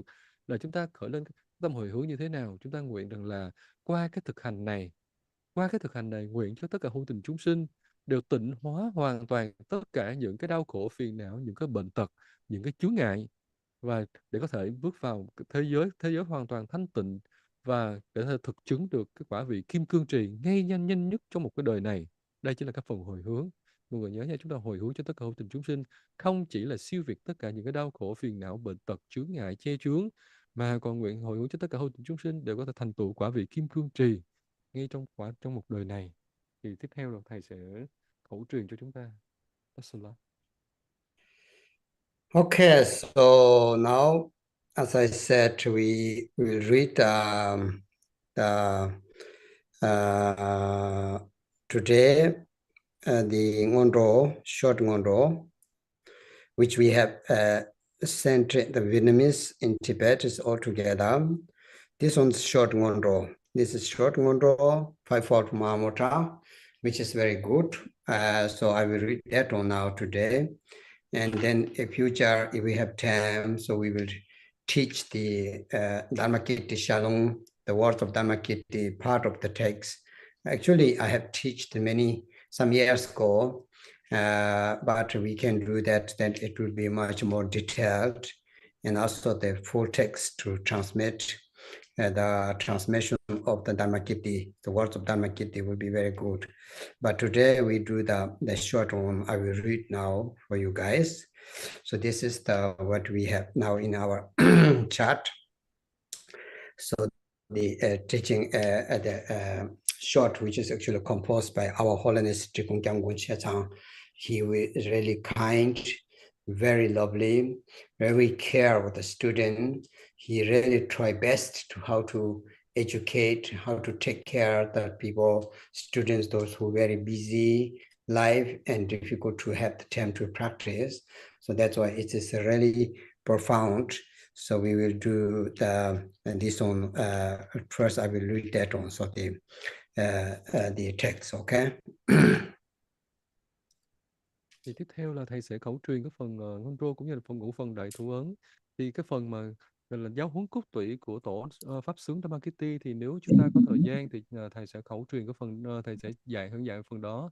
Thì nhiều năm trước thầy đã có phần giảng dạy phần đó rồi, nhưng mà có thể là thầy sẽ dạy chi tiết hơn nữa. Chúng ta sẽ dành thời gian, sắp xếp thời gian sắp tới chúng ta sẽ học chi tiết hơn. Thì đặc biệt là sư tổ của chúng ta là sư tổ ngài Đức Kim Cương Trì tổ Chết Sang thì đã rất là quan tâm đến tất cả những người học trò của chúng ta trong thời đại này rất là bận rộn, cho nên là có biên soạn ra một cái phần rất là gọi là phần thực hành tinh túy cô động. Thì thầy sẽ khẩu truyền chúng ta cái phần tinh túy cô động này, và đã có chia sẻ phần gây quỹ cũng như là tất cả những cái tôn ảnh ở trong cái phần con chia sẻ trong cái group, trong cái gọi là trong cái Google Drive đó, mọi người download. Và tiếp theo thầy sẽ khẩu truyền ạ.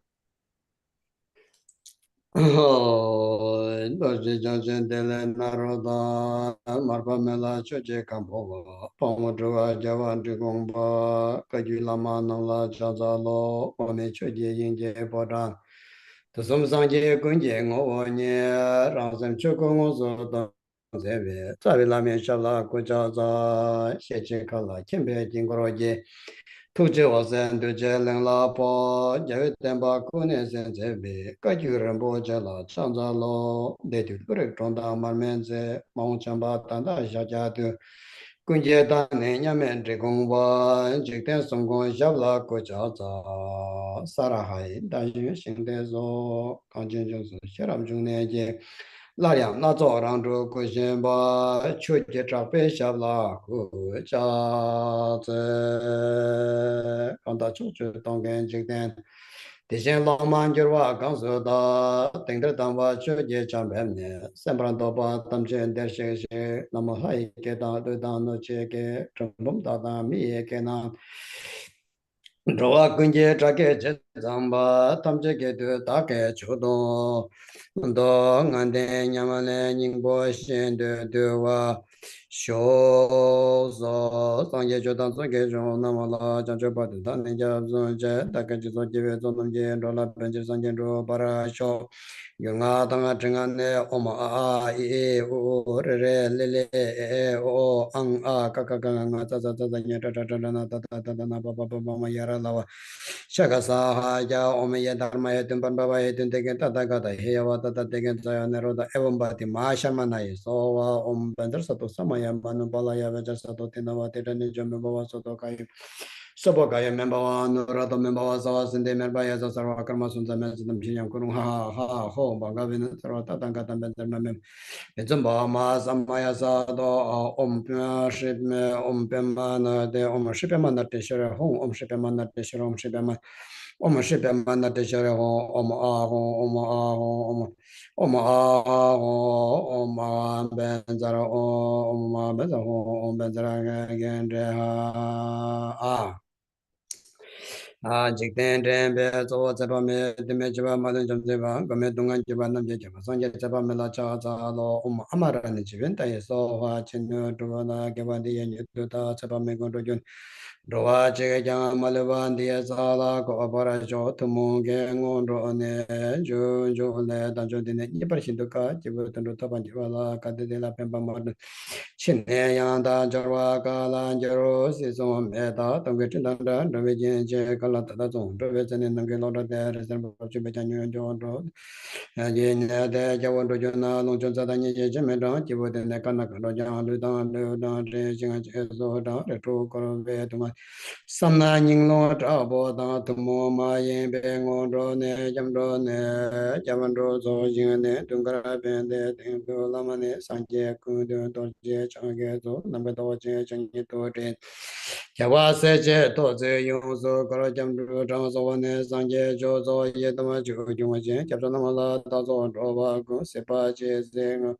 Je Ze Nyam Nga Le Jaba Je Chang Chu Ma Do Para De Ja Zo Je Do Se Me Gong Da Ne Chu Be De Te Do Hung Kara Le Sa Be Nama Do Chi Sem Ba Kara Do Chi Jang Gu Me Nung Gu Jing We Zo Do Ge Nga Le Du Zin Be Be Chong Chang Hum Ben Dar Sa Do Sa Ma Yam Ma Nu Pa La Ya Ba Sa Do Te Na Ba Te Ra Ni Chum Me Ba Wa Sa Do Ka Yim Me Ba Wa Sa Bo Ka Yim Me Ba Wa An Ra Ta Me Ba Wa Sa Wa Sa Ne Me Pa Ya Sa Ba Ka Ma Su Ta Me Tum Shin Kong Ha Ha Ho Ba Ga Be Sa Ra Ta Ta Ka Ta Me Ma Samaya Sa Do Om Ben Zara Sa Do Hong Ke Ban Di Yin Ra Do Da Da Sa Ma Do Yin Ro Chi Ka Ma Le Ba Di Sa Go para jo mendra ne dungara bende ni de lama ne sangye gundo tar jangge zo namge do chen cha ni do den se jawa se che tu se yong so jo ong sa shi bo je jo jen men ra ra ne ni me jo da san chen me bo yen ro go nam da ching de je para jo ye da ma de jo ne ra ni ken che ko lo tong ba ne ngo san ya che cha ni do den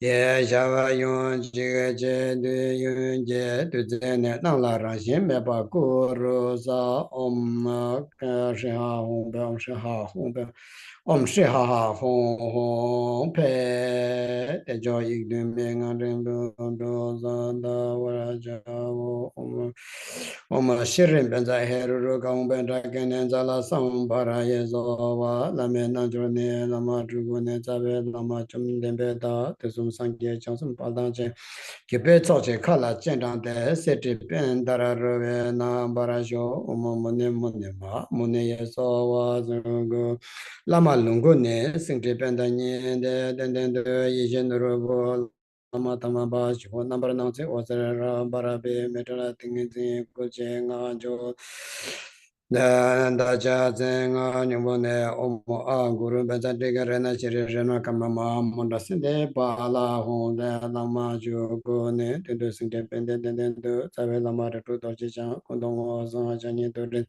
chi be la ma na ma da ma ta ba chi ge ju do chi cha de la na ro da ma me da bo pa ri chi den go ka de sin de sa ve la ma sha wa sa ju la ma ye da ju so wan de zo da ju jin je lo la ma no ni go ne chi ru gu zo da me go zo do ra se me do da ma la ma ra ja nga la ma ra se me sang je ye re me ngo ni go ro wa da jo ro je tra so nga do ne na mo na sin no la ma la na si chi cha ba bo kam so yon do so wa de ko wa do Jinja la cha kya chen bo ne lu ne chang bo chi na ko lo la she wa long ge ta la ne na ne ma cho gong ma cho gong mo ma cho ma gong ra xin lo ma sha ri pa te me nyam ne me pa ra sho ngo wa ne da da kon de da je je de sum de za wa da ye pe ke wa za wa ne ma jiro sem chen go la me chang cho sa ra la ko pa ra sho che wa de ya te jin je lo ma ge yang yang ko be ngo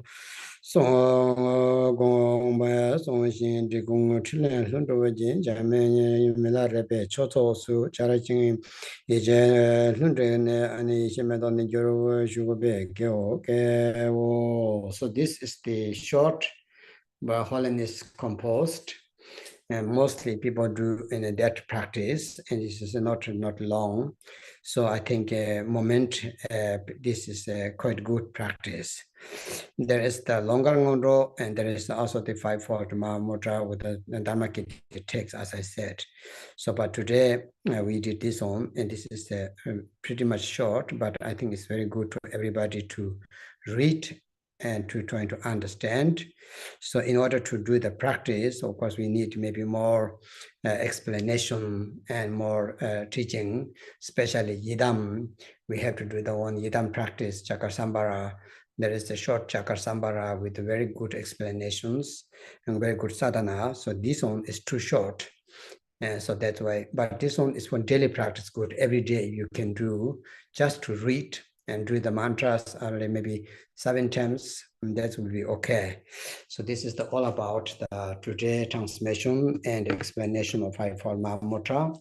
But we will continue next time, trying to do more about the fivefold Mahamudra, especially related to the words of Dharmakirti would be very good. I think we still need some teachings. I think so.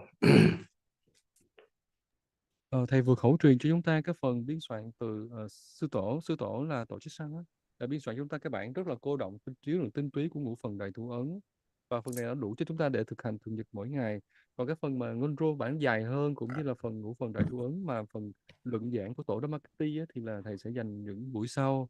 Thì ngày hôm nay chúng ta khẩu truyền phần này đủ để chúng ta thực hành, và thực ra là để chi tiết vào thực hành á, thì sẽ có những cái buổi khác sẽ giảng giải chi tiết hơn, đặc biệt là cái phần giải thích sâu hơn về quán tưởng bổn tôn, cũng như là bởi vì cái phần này nó rất là cô động về thực hành bổn tôn nhiếp luân thắng lạc, thì chúng ta có thể hành trì và minh chú theo cái nghi vị cô động này. Nhưng mà để sâu hơn thì thầy sẽ giải thích chi tiết hơn về bổn tôn nhiếp luân thắng lạc. Thì thầy nói rằng là những buổi sau chúng ta sẽ đi sâu hơn nữa của phần đại thủ ấn, đặc biệt là cái phần gọi là giáo huấn cốt tủy của tổ Dhammakirti về ngũ phần đại thủ ấn. Okay, so we will stop today here. Everybody is okay, right? I think there's no question. So Tripura, so we will go to detail about the words of Dhammakirti, Vajradhara Dhammakirti, in detail for the follow up this teaching. Yes, of course. Both refreshtory sadhana in the eye. Yes. Chan cho sen cho ren bo je ma je ba na ke chro che che wa nya ba me ba con con de thế war show. Okay. Thank you, Drupon. Thank you very much, everybody. Thank you, Dad. Thank you. Thank you. Thank you. Thank you, Limonje. Thank you so much. Thank you so much. Thank you so much. Thank you Thank so you, much. Dhamala. Bye-bye. Thank you. Namaste. Thank you so much. Namaste. Thank you so much. Thank you. Thank you so Bye. much. Thank you very much, Rinpoche La.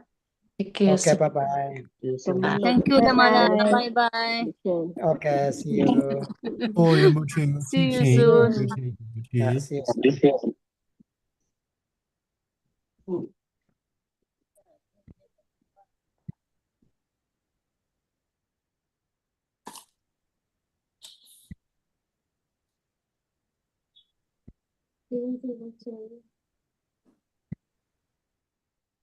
Dạ con xin chào tất cả mọi người ạ. Mọi người có load được cái file chưa ạ? Trong đó có cái file ghi quỹ cô động cũng như là cái tôn ảnh chất lượng quảng cáo.